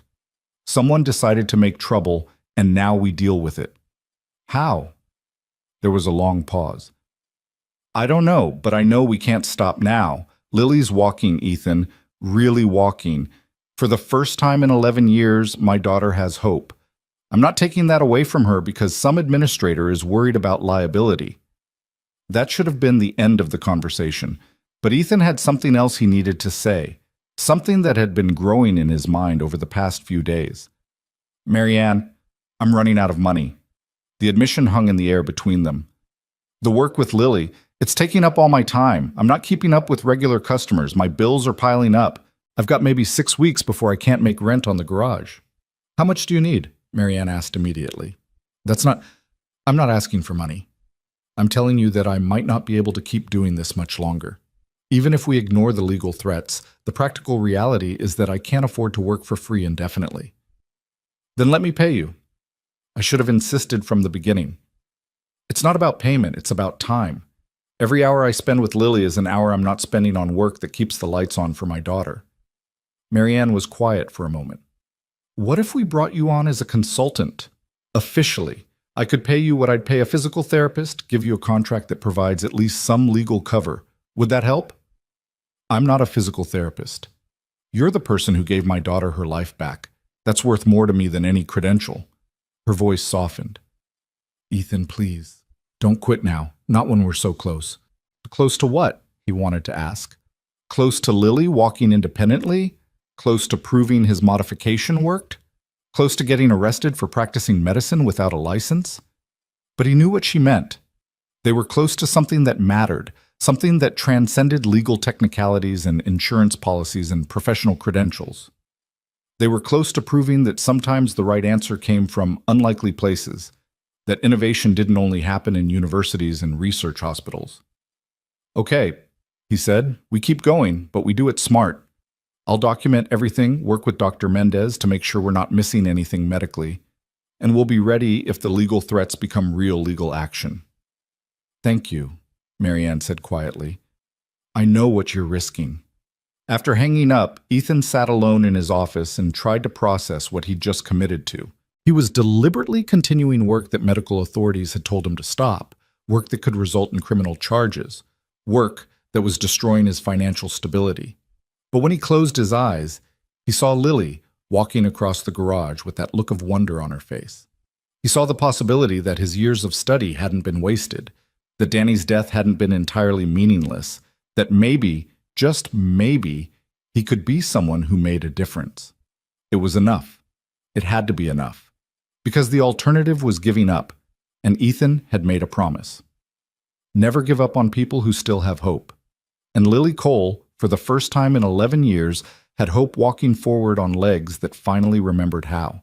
The second letter arrived on a Wednesday, delivered by a process server who handed Ethan the envelope with the practiced indifference of someone who'd ruined 1,000 people's days.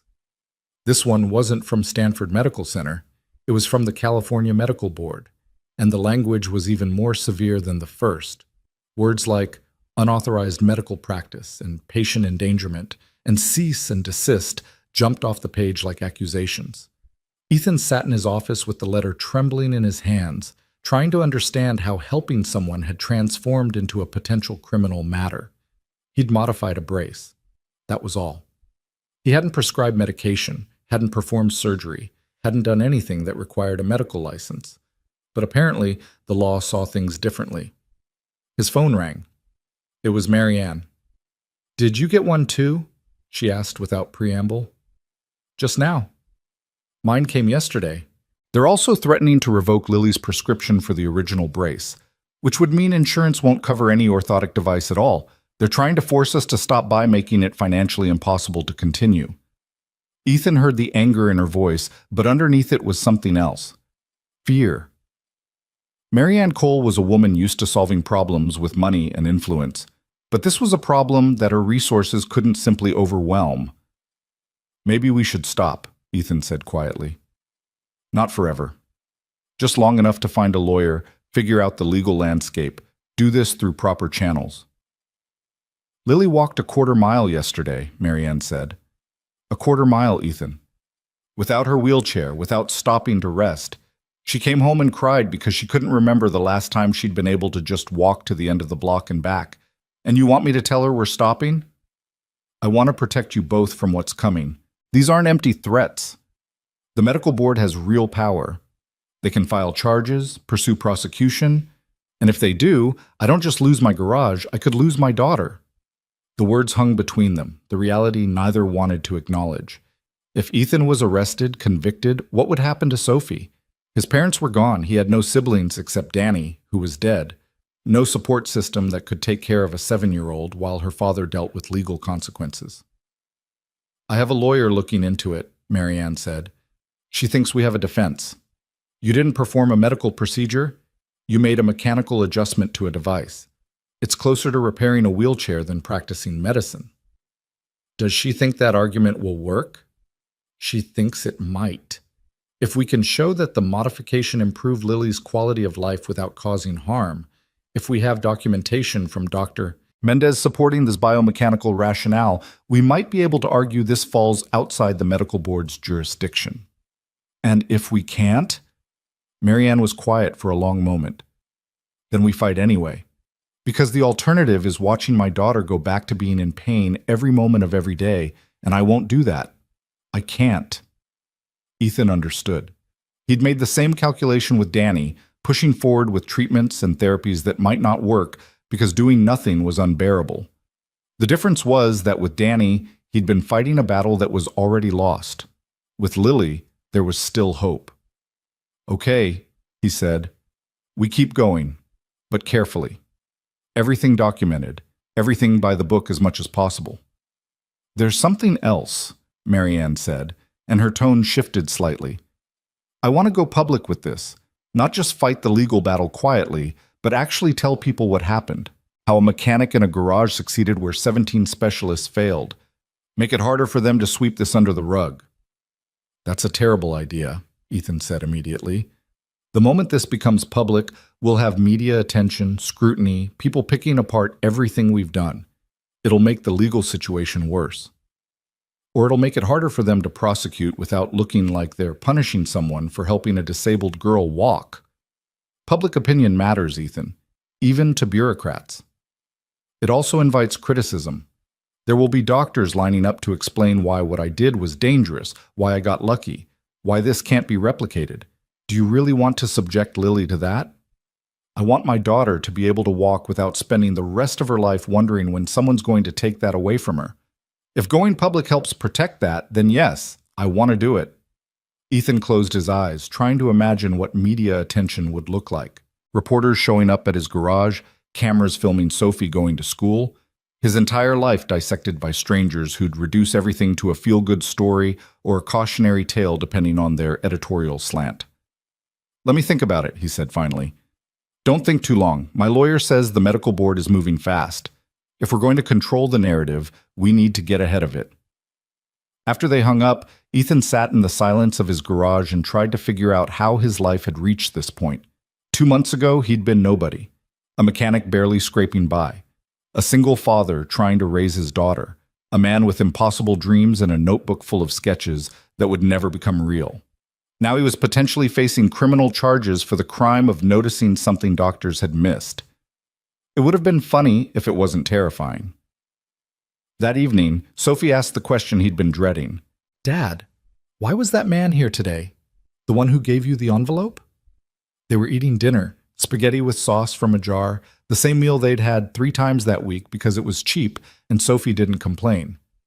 Ethan set down his fork and tried to figure out how to explain legal threats to a 7-year-old. He was delivering some papers about my work with Lily. Are you in trouble?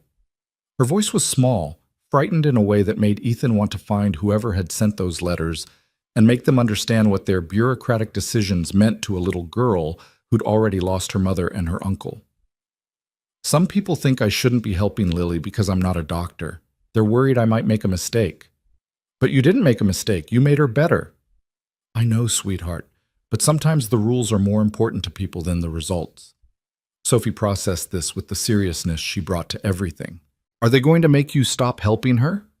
They're going to try. That's not fair. No, Ethan agreed. It's not fair. She pushed spaghetti around on her plate, and Ethan could see her mind working through implications that a child shouldn't have to consider. If you get in big trouble, what happens to me? The question hit him like a physical blow. This was what kept him up at night, the fear that lived beneath all his other fears. Not what would happen to him, but what would happen to Sophie if he couldn't take care of her. That's not going to happen, he said, trying to sound certain. I promise. But they both knew he couldn't promise that. Not really. Promises were what you made when you had control over outcomes, and Ethan was rapidly losing control over anything. The next morning brought another complication. Ethan was opening the garage when a sedan pulled up, not the Mercedes, but a Honda Accord that had seen better days. A man in his 50s got out, moving with the careful deliberation of someone managing chronic pain. Are you Ethan Hale? He asked. Yes. I'm Robert Chen. I heard you helped a girl with her leg brace. I was wondering if you could look at mine. Ethan felt ice settle in his stomach. I'm sorry, I can't help you. Please. I've been wearing this thing for 3 years, and it's killing me. My doctor keeps adjusting it, but nothing helps. If you could just take a look. I can't, Ethan said firmly. I'm not a medical professional. What I did for Lily was a one-time thing, and I'm actually being investigated for it right now. Robert's face fell. Oh, I didn't know. I just thought. I heard she was walking now, and I hoped. I'm sorry. I really am. But I can't help you. The man nodded slowly and got back in his car. Ethan watched him drive away and felt sick. How many people like Robert were out there? How many people were suffering with improperly fitted braces, with devices that helped one problem while creating others, with pain that doctors dismissed as inevitable? And how many of them had heard about Lily and were desperate enough to seek help from a mechanic in a garage? By noon, 3 more people had shown up. An elderly woman with a back brace, a teenage boy with a foot orthotic, a middle-aged man with a knee device similar to Lily's. Ethan turned them all away, explaining each time that he couldn't help, that he wasn't qualified, that he was facing legal action for the one case he'd taken on. Their disappointment was crushing. Dr. Mendez called that afternoon. I've been contacted by the medical board, she said without preamble. They want to interview me about my involvement with Lily's case. What are you going to tell them? The truth, that I've been monitoring the situation from a biomechanical engineering perspective, that I've seen measurable improvement in Lily's gait and function, and that in my professional opinion, the modification you made was mechanically sound. Will that help or hurt? I don't know. But Ethan, there's something else. I've been reviewing the data I've collected over the past few weeks, and I think we might have something significant here. The improvement in Lily's case isn't just about fixing one brace, it's about understanding a fundamental flaw in how these devices are designed. Ethan sat down slowly. What do you mean? Most orthotic braces are designed based on static measurements and standardized biomechanical models. But every human body is slightly different. What you did with Lily was adjust the brace to match her specific anatomy and movement patterns. That kind of customization isn't standard practice, partly because it requires the kind of observation and iterative adjustment that our medical system doesn't support well. So you're saying the problem is systemic? I'm saying that there are probably thousands of people wearing braces that don't quite fit right, experiencing chronic pain that could be resolved with the kind of careful, individualized adjustment you provided, but our current system doesn't facilitate that kind of care. Ethan thought about Robert Chen and the others who'd shown up at his garage. What do we do with that information? We publish it. Write up Lily's case as a study, document the modification process and the results, get it peer-reviewed and published in a biomechanical engineering journal. It won't solve the legal problems, but it might change the conversation from mechanic practices medicine illegally to innovative approach to orthotic design shows promise. You really think we could publish this? I think we have to. Because if we don't, the medical board shuts you down, Lily's improvement becomes an anecdote, and nothing changes. But if we can demonstrate that this approach has scientific merit, we might be able to shift the entire discussion. It was the first piece of genuinely good news Ethan had heard in weeks. What do you need from me?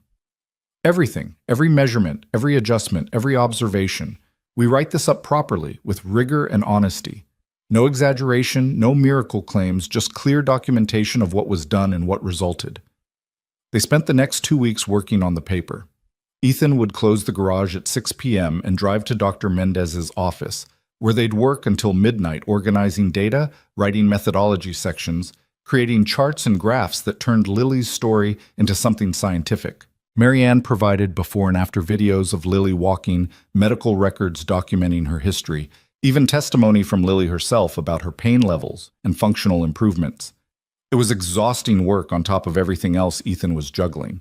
His regular business was barely surviving. He'd had to let go of the part-time help he could no longer afford, which meant he was doing everything himself.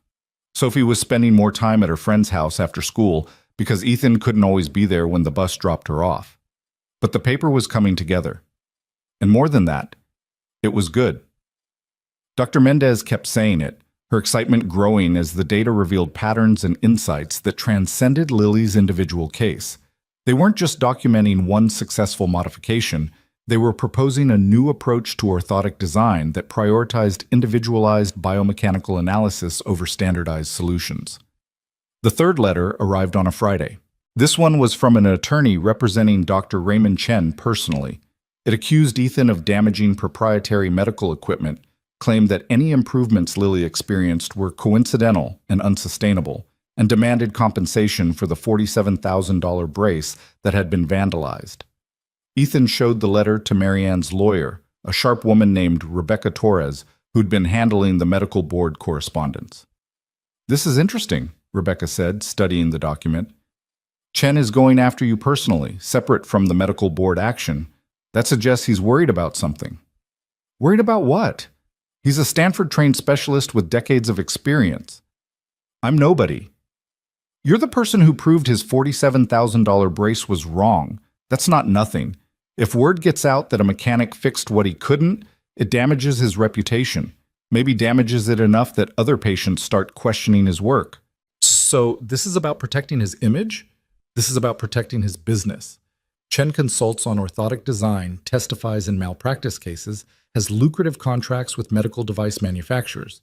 If your approach proves superior to his, it threatens all of that. Ethan felt anger rising, hot and sharp.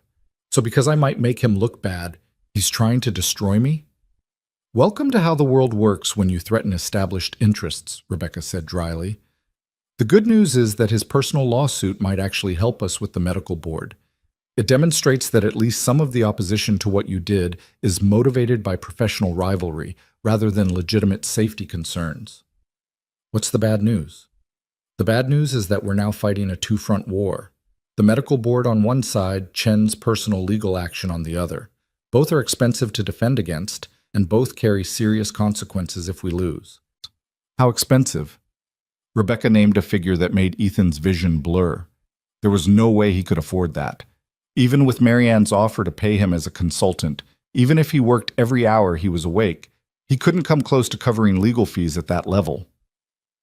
"Marianne said she'd help," he said quietly. "And she will. But Ethan, you need to understand something. This is going to get worse before it gets better. When we submit our paper for publication, when this becomes public, you're going to face scrutiny from every direction. Your entire life will be examined. Every decision you've made, every shortcut you've taken, every mistake you've ever committed will be used against you. I know. Do you? Because I've seen cases like this before. Regular people who do something extraordinary and then get destroyed by systems designed to protect credentialed professionals. You could lose everything: your business, your savings, possibly your freedom. And through all of it, you'll be painted as either a reckless amateur who got lucky or a charlatan preying on desperate people. I helped someone, Ethan said, his voice hard. That's all I did. I helped someone who was suffering. I believe you. But belief doesn't win legal battles. Evidence wins legal battles. Documentation, expert testimony, scientific validation. Those things win. Do we have enough of that? Dr. Mendez thinks so. Then we better hope she's right, because if she's not, this ends very badly for you. That night, Ethan lay awake in his small apartment above the garage, listening to Sophie's quiet breathing from the next room and trying to figure out if he'd made a terrible mistake. Not in helping Lily. He couldn't regret that, not when he'd seen her walking freely for the first time in 11 years, but in continuing to push forward when the smart thing would have been to quietly stop, to let Marianne find another professional to work with Lily, to return to being just a mechanic who fixed engines and kept his head down. But he knew why he couldn't do that. It wasn't pride or stubbornness or any desire for recognition. It was the same reason he'd spent 3 years studying anatomy and biomechanics after Danny died. It was the need to prove that his brother's suffering hadn't been meaningless, that the promise he'd made in a hospital room could still be kept, even if Danny wasn't there to see it. And maybe, underneath all of that, it was the need to prove that Ethan Hale was more than what life had reduced him to. More than a failed engineering student, more than a widower barely surviving, more than someone who'd traded dreams for oil changes and brake jobs. He'd helped Lily walk. That mattered. That had to matter enough to justify everything that was coming. The paper was submitted for review 3 weeks later. Dr. Mendez chose the Journal of Biomechanical Engineering, a respected publication that would give their work credibility if accepted. The peer review process could take months, she warned, and there was no guarantee it would be accepted at all. But 2 weeks after submission, Dr. Mendez received an email from the journal's editor. They wanted to fast-track the review. They'd identified 3 reviewers who could provide feedback within a month. The editor, it seemed, recognized that the paper addressed questions of immediate clinical relevance. This is good news, Dr. Mendez told Ethan over the phone. Fast-tracking means they think it's significant. Or it means they want to debunk it quickly, Ethan said. Maybe, but I don't think so. The editor specifically mentioned the detailed documentation and the rigorous methodology. That's what good science looks like, regardless of who's doing it. While they waited for the reviews, life continued its complicated dance between hope and disaster. Lily kept improving, her walking becoming more natural with each session. She'd started physical therapy with a therapist Dr. Mendez recommended, someone willing to work with the modified brace rather than insisting on standard equipment. The progress was remarkable enough that Marianne had started filming short videos, documenting Lily's journey in case they needed additional evidence for the legal battles. But those battles were intensifying. The medical board had scheduled a hearing for 6 weeks out. Dr. Chen's lawsuit was moving forward, with depositions scheduled and discovery requests piling up. Ethan had to hire his own lawyer to handle Chen's case separately from the medical board action, which meant more expenses he couldn't afford. Sophie noticed the stress, even though Ethan tried to hide it. She'd stopped asking for anything beyond absolute necessities, had taken to doing extra chores without being asked, as if by being perfect, she could somehow make her father's problems go away. It broke his heart. "Dad," she said one evening while they were eating another cheap dinner, "if we have to move, that's okay. I don't mind." Ethan set down his fork. "What makes you think we have to move?" "I heard you on the phone, talking about money, about maybe not being able to keep the garage." He'd been so careful to have those conversations after she was asleep. He hadn't realized she'd been listening. "We're not moving, sweetheart, I promise." "You can't promise that." "Not really." She looked at him with eyes too wise for her age. "I know things are hard right now. I know helping Lily is causing problems. But Dad, I think you should keep helping her anyway." "Why?" "Because it's important. And because," she struggled to find words for something she felt but couldn't quite articulate. "Because you're happy when you're doing it. Not happy like laughing happy, but happy like you matter. Does that make sense? It made perfect sense. Out of the mouths of children came the kind of clarity that adults spent years trying to rationalize away. Yeah, baby, that makes sense. The peer reviews came back after 5 weeks. 2 were enthusiastically positive, praising the careful documentation and the insights about individualized orthotic design. The third was more skeptical, questioning whether the results could be replicated and whether the improvement might be temporary. But all 3 recommended publication with minor revisions. Dr. Mendez called Ethan with the news, her voice bright with excitement. We did it. Once we make the revisions, we'll be published in a peer-reviewed journal. That gives us scientific credibility, Ethan. It means this isn't just an anecdote, it's documented, validated research. Will it help with the legal cases? It should. We can present it as evidence that what you did wasn't reckless experimentation, but rather a biomechanically sound intervention based on established principles. It won't make the problems go away, but it gives us ammunition. They submitted the revisions within a week, and the paper was accepted for publication. The journal's editor even mentioned the possibility of writing an accompanying editorial about innovation in orthotic design and the value of interdisciplinary collaboration. It felt like winning, or at least like not losing quite as badly as they could have been. Then came the hearing. The California Medical Board held its proceedings in a sterile conference room in Sacramento. Ethan sat next to Rebecca Torres at a long table, facing a panel of 5 board members who would determine whether he'd violated medical practice statutes. Across the room sat representatives from the board's legal team, along with Dr. Chen himself, present as an expert witness. The proceedings opened with the board's attorney laying out the case. Ethan had modified a medical device without authorization. He had provided ongoing care and adjustment to a patient despite having no medical training. He had, in essence, practiced medicine without a license. The fact that the patient had improved was irrelevant to the question of whether laws had been broken. Rebecca responded with their defense.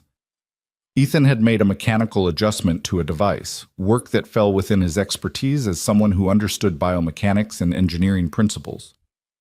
He had not diagnosed a condition, prescribed treatment, or performed any medical procedure.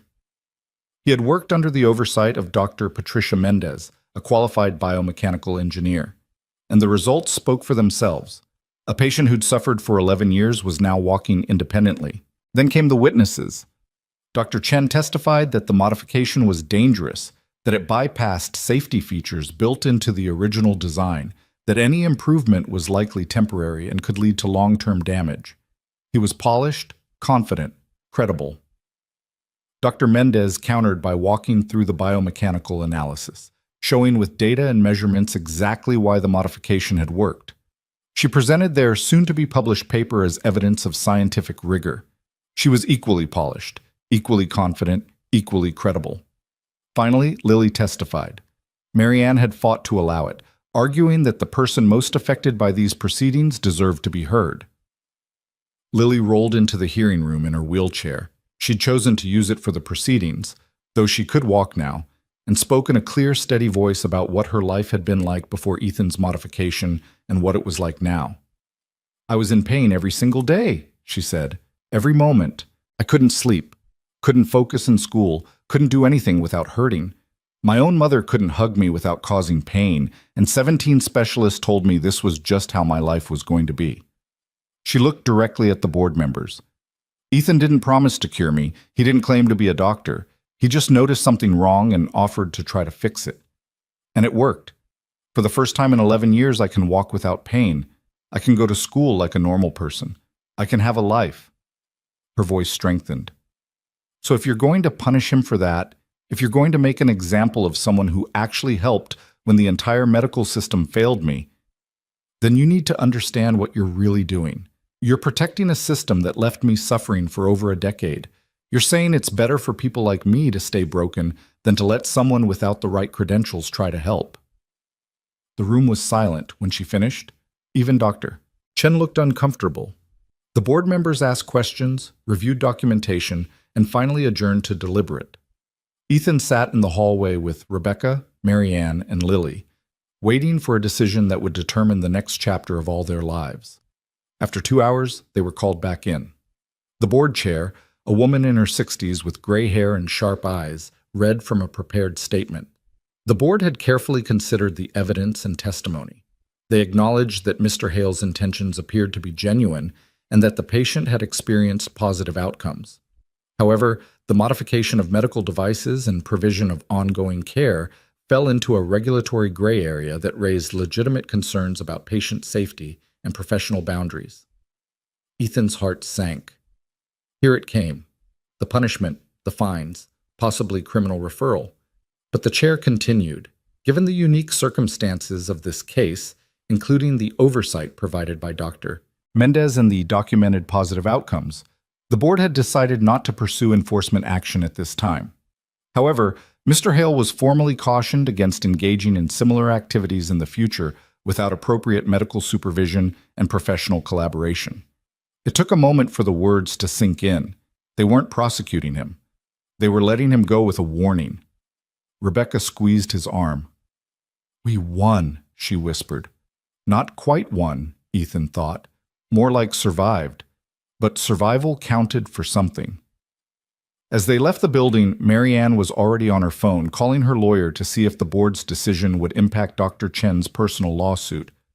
Lily wheeled alongside Ethan, and when they reached the parking lot, she stood up from the wheelchair and walked to the car under her own power. She turned back to look at him, smiling. "Thank you," she said simply.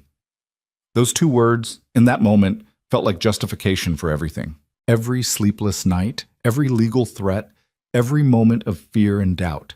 He'd helped someone. Despite every obstacle the system had thrown at him, despite his lack of credentials and resources, he'd helped someone walk again. That evening, Ethan received an email from an unexpected source. It was from a professor at MIT, someone he'd never heard of, who'd somehow learned about Lily's case. The professor was studying accessible medical technology and innovation in low-resource settings. He wanted to know if Ethan would be interested in collaborating on research into simplified orthotic design approaches that could be implemented outside traditional medical systems. It was the first indication that maybe, just maybe, this story wasn't ending. Maybe it was just beginning. The email from MIT sat in Ethan's inbox for 3 days before he found the courage to respond. Professor Michael Zhang's offer was both exhilarating and terrifying. Collaboration on research that could legitimize everything Ethan had been doing, but also another commitment when he was already stretched impossibly thin. His garage was hemorrhaging money, Dr. Chen's lawsuit was still pending despite the medical board's decision, and Sophie needed a father who was present, not perpetually distracted by responsibilities that multiplied faster than he could handle them. But the email represented something Ethan hadn't dared to hope for. Validation. Not from bureaucrats issuing warnings or lawyers negotiating settlements, but from someone in the academic world who saw potential in what he'd accomplished, someone who thought a mechanic's insights might actually matter. He finally replied on a Thursday evening after Sophie had gone to bed, his response cautious but honest. He explained his situation, his lack of formal credentials, the legal complications that still shadowed everything he did. He expected Professor Zhang to politely withdraw the offer once confronted with the messy reality of Ethan's circumstances. The response came within an hour. "Mr. Hale, I don't care about credentials. I care about results and innovative thinking. The medical establishment has become so specialized and siloed that we often miss simple solutions because we're too focused on complex ones. What you did with Lily Cole is exactly the kind of practical, patient-centered problem-solving we need more of. I'd still like to talk. Are you available for a video call this weekend?" Ethan read the email twice, then a third time, trying to find the catch. There had to be a catch. People from MIT didn't just invite mechanics to collaborate on research without some ulterior motive. But when the video call happened on Saturday morning, Professor Zhang turned out to be exactly what his emails suggested. A man in his 40s with an infectious enthusiasm for accessible technology and a genuine respect for unconventional approaches to problem solving. He'd read the paper Ethan and Dr. Mendez had published, had watched videos of Lily walking, and had questions that demonstrated he understood the biomechanical principles involved. "The brilliant thing about your modification," Zhang said, gesturing enthusiastically at something off-screen, "is that it's reproducible with basic tools and materials. Most orthotic innovations require expensive equipment and specialized facilities. What you've shown is that careful observation and mechanical adjustment can achieve results comparable to devices costing tens of thousands of dollars. That has massive implications for accessibility. I got lucky, Ethan said, uncomfortable with praise he still didn't feel he deserved. I saw one thing that happened to be fixable. Luck is being prepared when opportunity presents itself. You spent years studying biomechanics. You developed expertise in understanding how mechanical systems work. When the opportunity came, you recognized what others missed because you'd done the preparation. That's not luck. That's the intersection of skill and observation. They talked for over an hour, discussing potential research directions, funding possibilities, and how Ethan's practical experience could complement academic theoretical work. Zhang mentioned grant applications he was preparing, conferences where their collaborative work could be presented, journals that might be interested in case studies documenting low-cost orthotic interventions. It was overwhelming and exciting and completely disconnected from Ethan's daily reality of unpaid bills and legal threats. I appreciate all of this, Ethan said finally, but I need to be honest with you. I'm barely keeping my business afloat. I'm fighting a lawsuit from the doctor whose brace I modified. My daughter is 7 years old and needs a father who can actually be present. I don't know if I have the bandwidth to take on more commitments, even ones this exciting. Zhang nodded, his enthusiasm dimming slightly, but not disappearing. I understand. But Ethan, let me ask you something. What happens if you don't pursue this? You go back to just fixing cars, Lily's improvement becomes a footnote, and nothing changes for the thousands of other people suffering with poorly fitted orthotic devices. Is that really what you want? What I want doesn't matter if I can't pay my rent. Then let's figure out how to make it sustainable. I have discretionary research funds I can allocate to consultants. It's not a fortune, but it might be enough to give you breathing room. And if we can secure one of the larger grants I'm applying for, there could be a formal position, research associate, technical consultant, something that provides stable income while you continue this work. It sounded too good to be true, which in Ethan's experience usually meant it was too good to be true. But Zhang seemed genuine, and the possibility of income that didn't depend on how many break jobs he could squeeze into a day was too tempting to dismiss outright. Let me think about it, Ethan said. Of course, but think quickly. The grant application deadline is in 3 weeks, and I'd like to include your work as a core component of the proposal. After the call ended, Ethan sat in his small office and tried to process what had just happened. An MIT professor wanted to collaborate with him. There might be funding, might be a path forward that didn't involve choosing between helping people and keeping the lights on. Sophie appeared in the doorway, still in her pajamas. Was that about Lily? Sort of. It's about the work I did with Lily, and maybe doing similar work with other people. She climbed into his lap, something she was getting almost too big for, but that Ethan cherished every time it happened. Are you going to do it? I don't know yet. It would mean more time away from you, more stress, more complications. But more people would get help, like Lily got help. Her simple logic cut through all his complicated rationalizations. Yes, it would be hard. Yes, it would require sacrifices. But more people would get help. Yeah, he said quietly. More people would get help. The decision became easier a week later when Dr. Chen's lawsuit was suddenly withdrawn. No explanation, just a terse letter from his attorney stating that the plaintiff was discontinuing legal action. Rebecca Torres called with the news, clearly as surprised as Ethan was. This is unusual, she said. Chen was pushing hard, demanding compensation, threatening to pursue this all the way to trial. Something made him back off. Marianne had the answer when Ethan called her. I may have had a conversation with some people at Stanford, she said, her tone carefully neutral. People who sit on the medical school's advisory board. People who donate generously to the university's research programs. I simply mentioned that it would be unfortunate if Stanford became known as the institution that persecuted someone for helping a disabled girl walk. You threatened them. I made them aware of how the optics might look. Stanford prides itself on innovation and patient care. A lawsuit against someone who succeeded where their specialist failed doesn't align with that brand. Chen was encouraged to reconsider his position. Ethan didn't know whether to be grateful or uncomfortable with the casual deployment of power and influence. You didn't have to do that. Yes, I did. You gave my daughter her life back, Ethan. Protecting you from legal harassment is the least I can do." With Chen's lawsuit gone, the weight on Ethan's shoulders lifted slightly. Not completely. He was still broke, still overwhelmed, still facing a dozen impossible challenges, but the threat of financial destruction through legal fees had diminished, and that was something. He called Professor Zhang and said yes to the collaboration. The next 3 months were a blur of activity that pushed Ethan to his absolute limits. He worked with Zhang on grant applications, documenting his methods and observations in language that satisfied academic reviewers.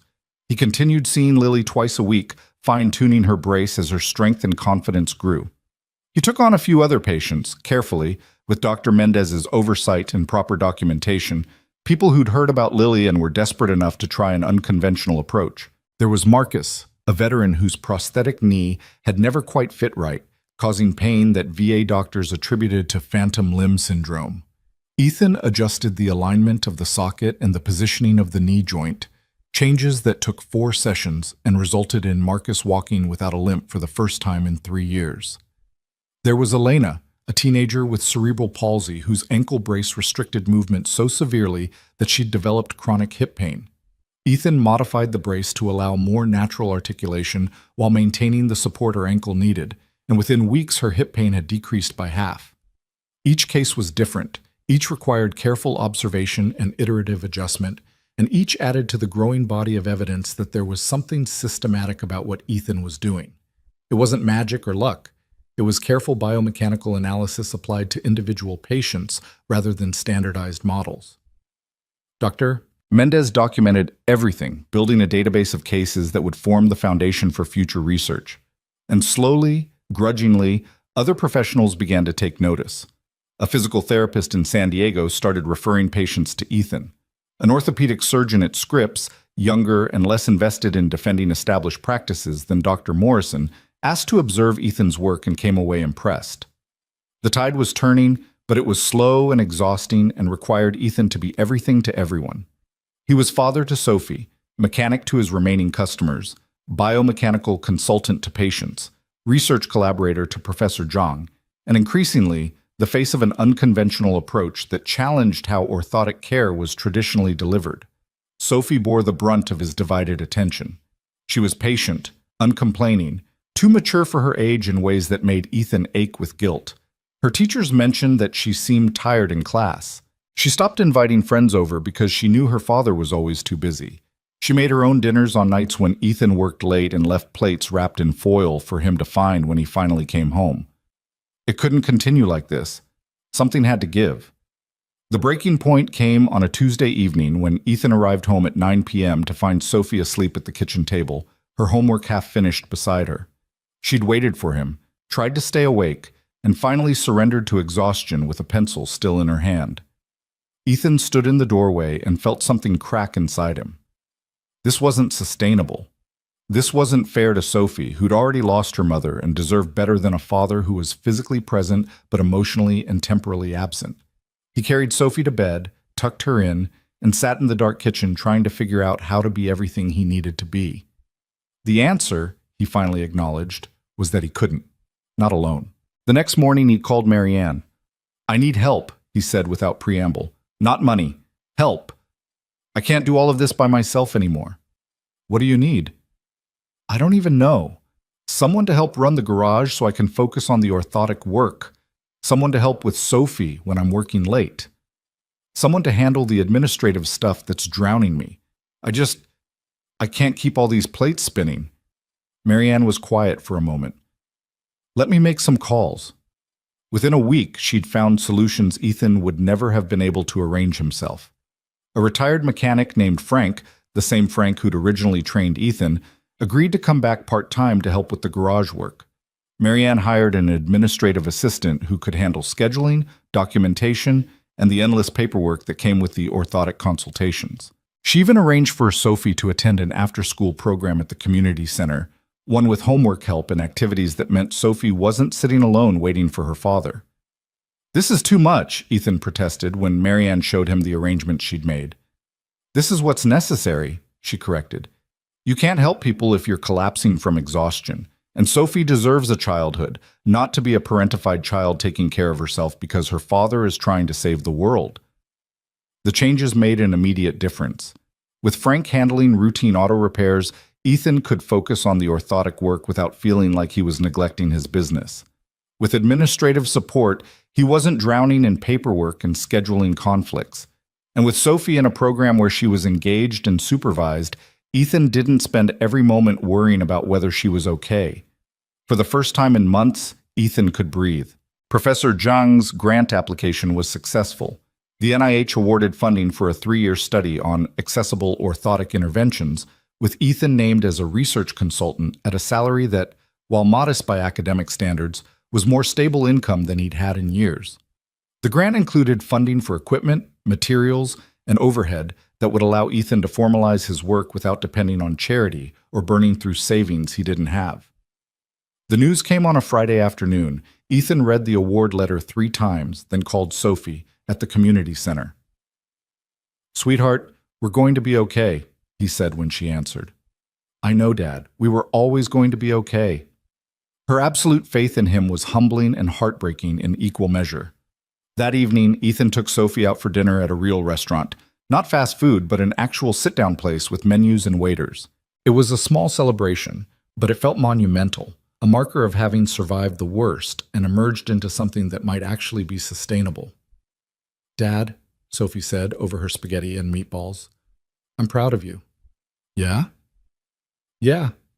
You helped a lot of people, and you didn't give up even when things were really hard." Ethan reached across the table and took her hand. "I couldn't have done any of it without you, you know. You were so strong through all of this. I learned from you." The simplicity of that statement, the matter-of-fact way she said it, made Ethan's eyes sting. He'd been so worried about failing her, about being an inadequate parent, about not providing the stable, comfortable childhood she deserved. But maybe what she needed wasn't perfection.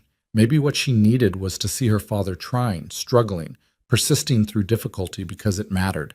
Maybe that was enough. 8 months after the medical board hearing, Ethan stood in a converted warehouse space that had once been a furniture store. The building sat 3 blocks from his garage, close enough to walk, but separate enough to establish clear boundaries between his automotive work and his orthotic consultations. Grant money had funded the renovation, transforming empty space into a modest rehabilitation center with proper examination areas, equipment for gait analysis, and a workshop where Ethan could fabricate and modify braces. The sign outside read, "Hale Biomechanics Center." It felt presumptuous every time Ethan saw it, but Dr. Mendez had insisted. "You need to own what you've built," she'd said. "Stop apologizing for having expertise."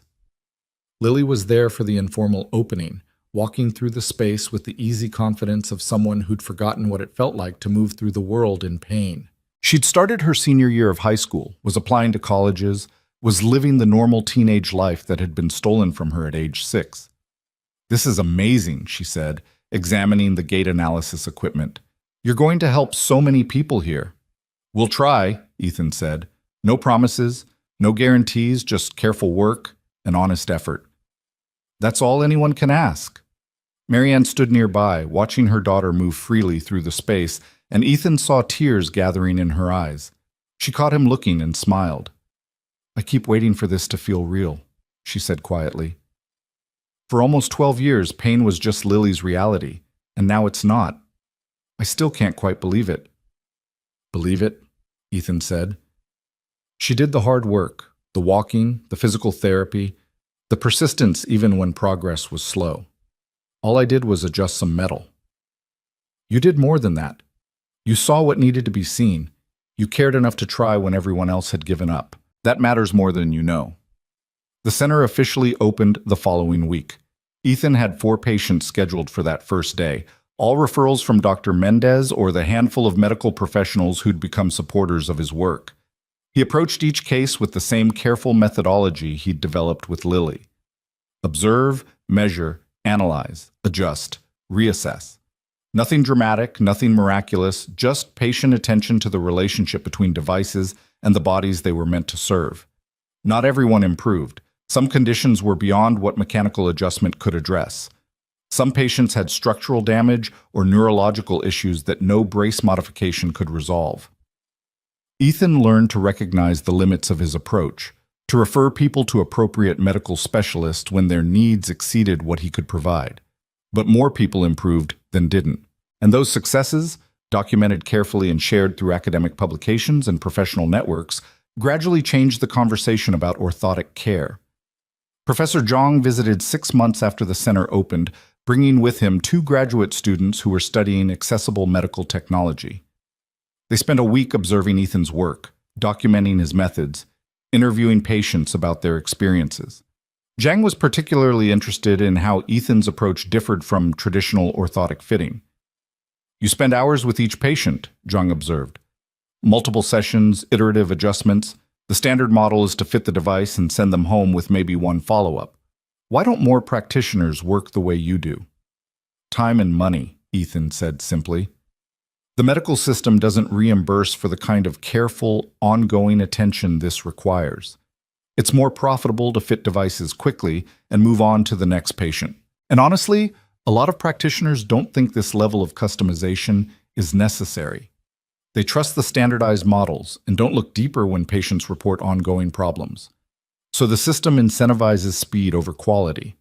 The system incentivizes what gets reimbursed, and insurance companies want efficiency, not perfection." It was a frustrating reality that Ethan couldn't change. His center operated partly outside the traditional insurance model, charging fees that were lower than standard orthotic consultations, but that insurance often wouldn't cover because his credentials didn't fit their approved provider categories. Some patients paid out of pocket. Others received care subsidized by grant funding. It wasn't a sustainable long-term model, but it worked for now. The research continued. Ethan and Dr. Mendez published 3 more papers documenting their approach and outcomes. They presented at conferences, gave workshops teaching other practitioners their methods, and slowly built a network of professionals who believed that orthotic care could be better than it was. There was resistance, of course. Established manufacturers didn't appreciate suggestions that their expensive devices needed modification. Some medical professionals viewed Ethan as a threat or a fraud, someone without credentials pretending to expertise he didn't have. The criticism stung, but Ethan had learned to focus on results rather than recognition. Sophie turned 8, then 9.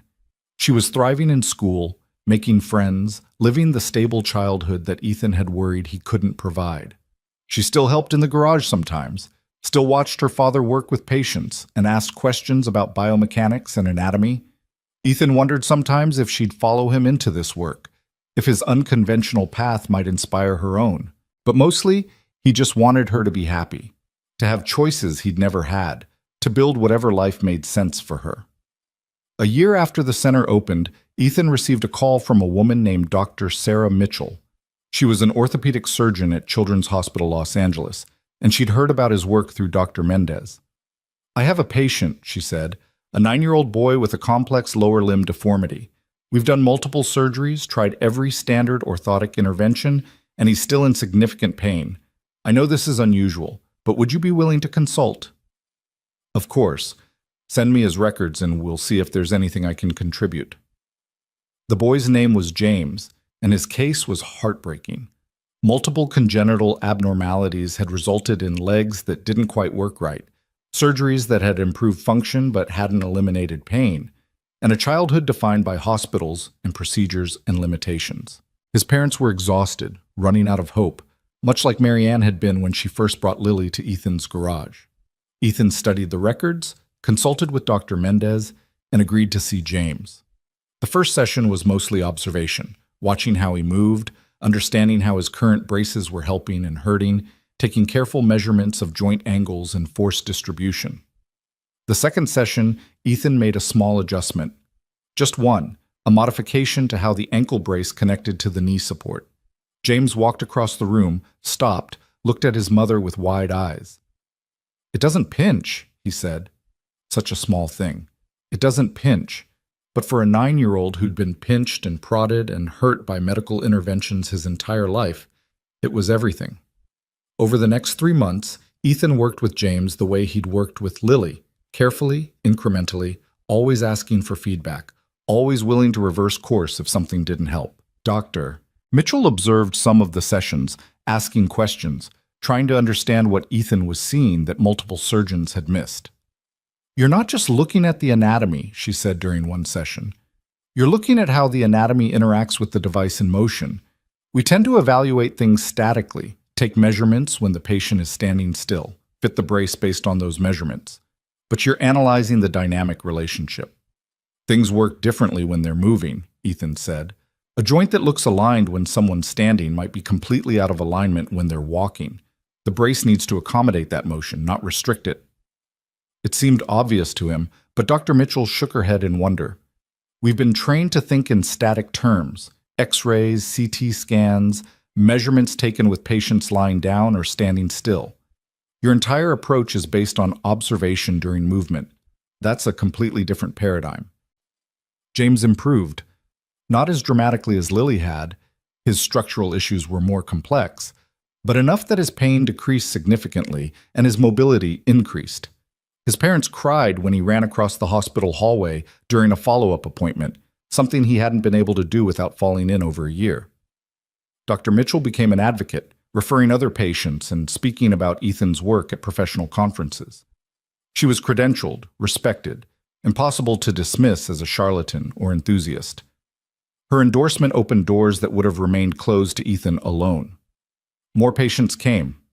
More practitioners reached out. The center expanded, adding staff, a physical therapist who specialized in working with modified orthotic devices, an administrative coordinator who could handle the increasing complexity of scheduling and documentation. Dr. Mendez took a partial sabbatical from teaching to work more closely with the center, turning their collaboration into something that resembled a true research partnership. Ethan hired carefully, looking for people who understood that this work was about patients first and professional ego second. People who were comfortable with uncertainty, willing to admit when they didn't know something, committed to careful observation rather than defaulting to standard protocols. It was 2 years after the center's opening when Ethan received a letter that made him sit down in shock. It was from the California Medical Board, the same organization that had investigated him, threatened prosecution, forced him to defend his right to help people. But this letter wasn't a threat. It was an invitation.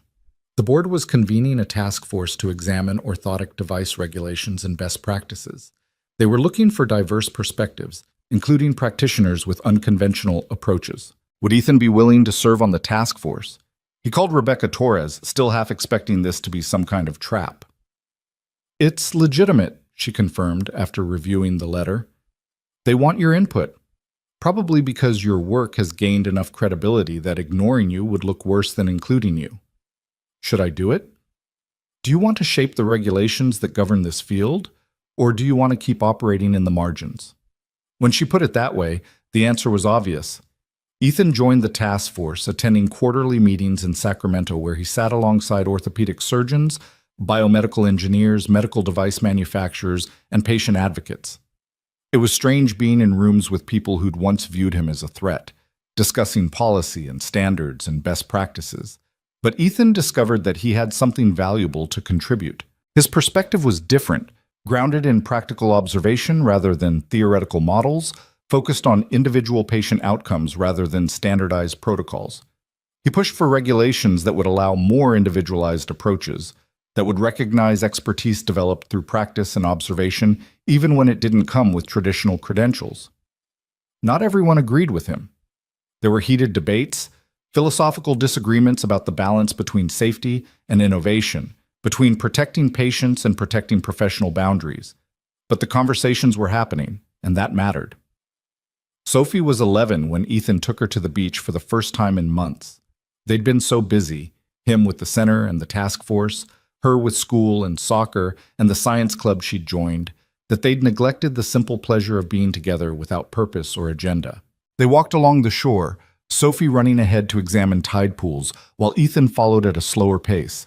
The sun was setting, painting the sky in shades of orange and gold, and for the first time in years, Ethan felt something like peace.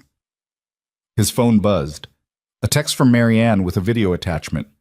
He opened it and saw Lily walking across a college campus, books under her arm, laughing with friends as they headed toward a building. She was a freshman at UC San Diego now, studying biomedical engineering, determined to understand the science behind what had given her life back. The video ended with Lily turning toward the camera, giving a thumbs up and a smile that radiated joy.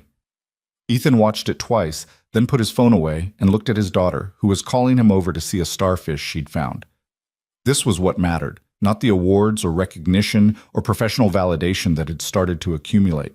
Not the papers published or the task force meetings or the expanding reputation of the center.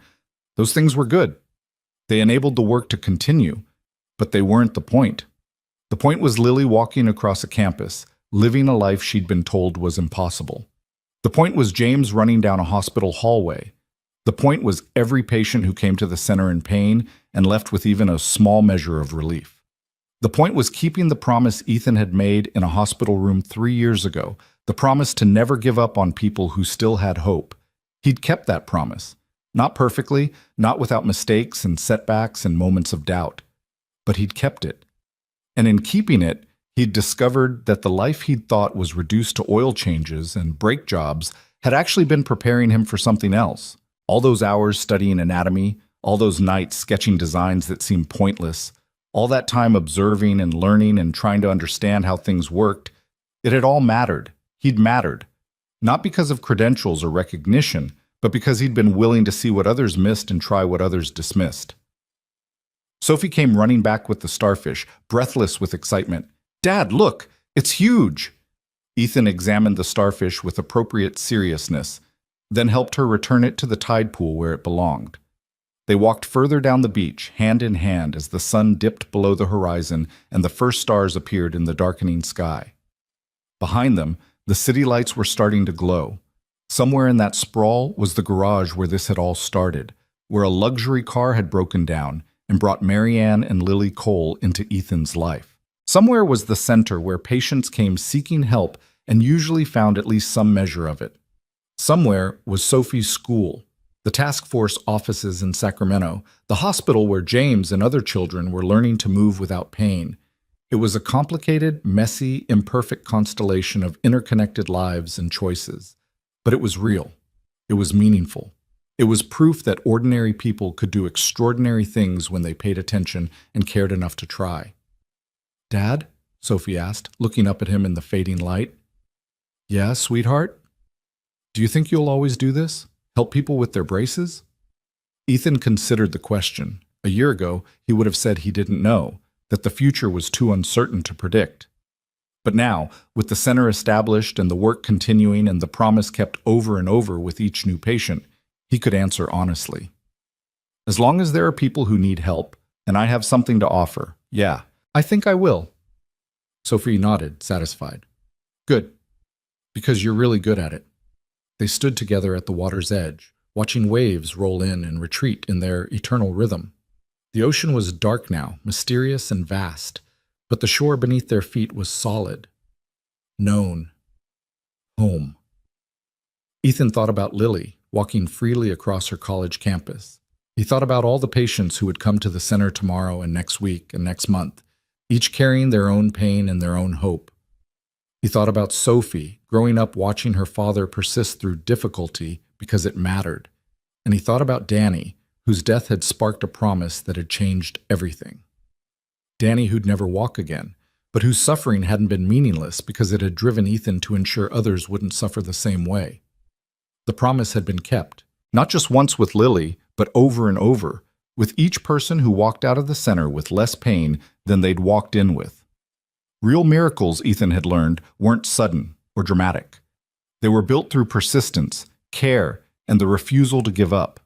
They were constructed from careful observation and mechanical adjustment and hours of patient iteration. They were made real by ordinary hands doing extraordinary work, not because those hands were special, but because they were willing to try. As the stars multiplied overhead and the sound of the ocean filled the night, Ethan squeezed his daughter's hand and turned back toward the parking lot. Tomorrow would bring new challenges, new patients, new opportunities to keep the promise. But tonight, he could simply be a father walking on the beach with his daughter, grateful for the journey that had brought them here. Hope, after all, didn't just sit and wait. It walked forward on legs that remembered how, carrying people toward futures they'd been told were impossible, proving again and again that sometimes the most important miracles were the ones built step by careful step in garages and rehabilitation centers by people who refused to accept that broken meant forever. The story didn't end here. It continued with every patient who learned to walk without pain, with every practitioner who adopted more individualized approaches, with every regulation that made space for innovation alongside safety. It continued in Lily's footsteps across her campus, in James's run down a hallway, in countless moments of relief and possibility that rippled out from one mechanic's decision to pay attention and care. But for now, in this moment, Ethan could simply walk with his daughter toward their car, knowing that the promise made in grief had been transformed into something hopeful, something that would continue walking forward long after this particular sunset faded into memory. And that was enough. More than enough. It was everything.